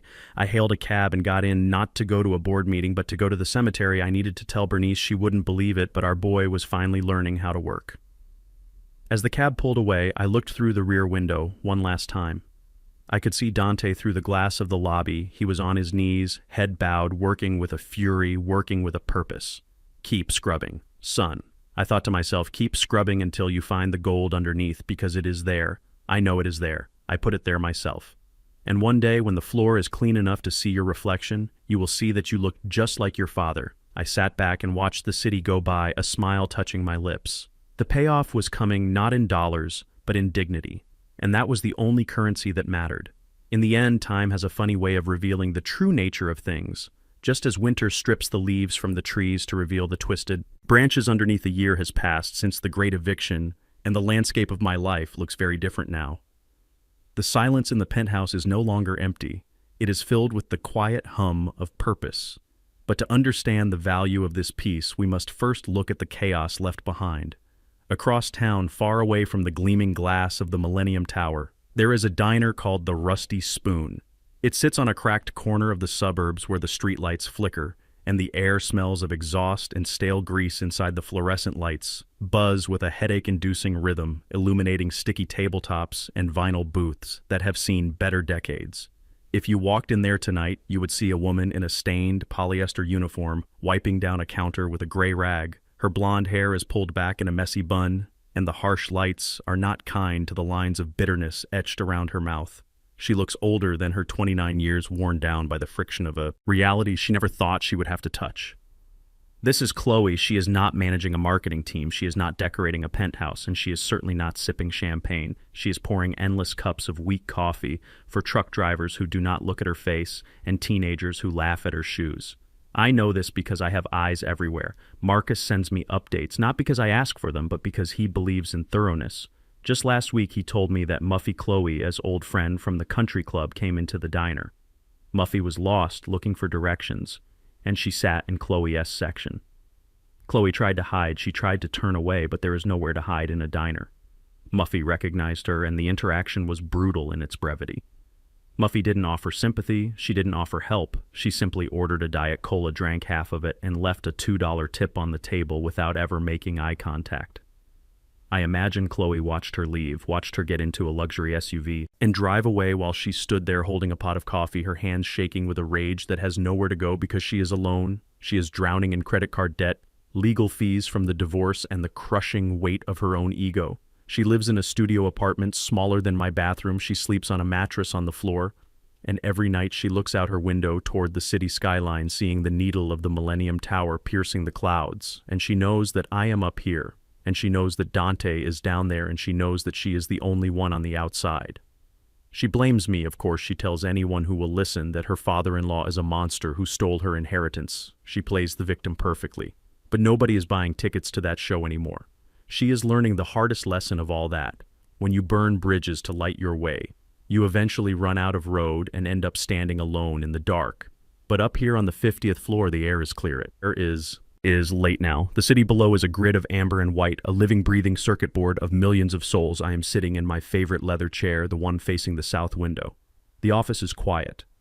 The staff went home hours ago, leaving only the faint scent of coffee and hard work. On the small table next to me sits a single-framed photograph.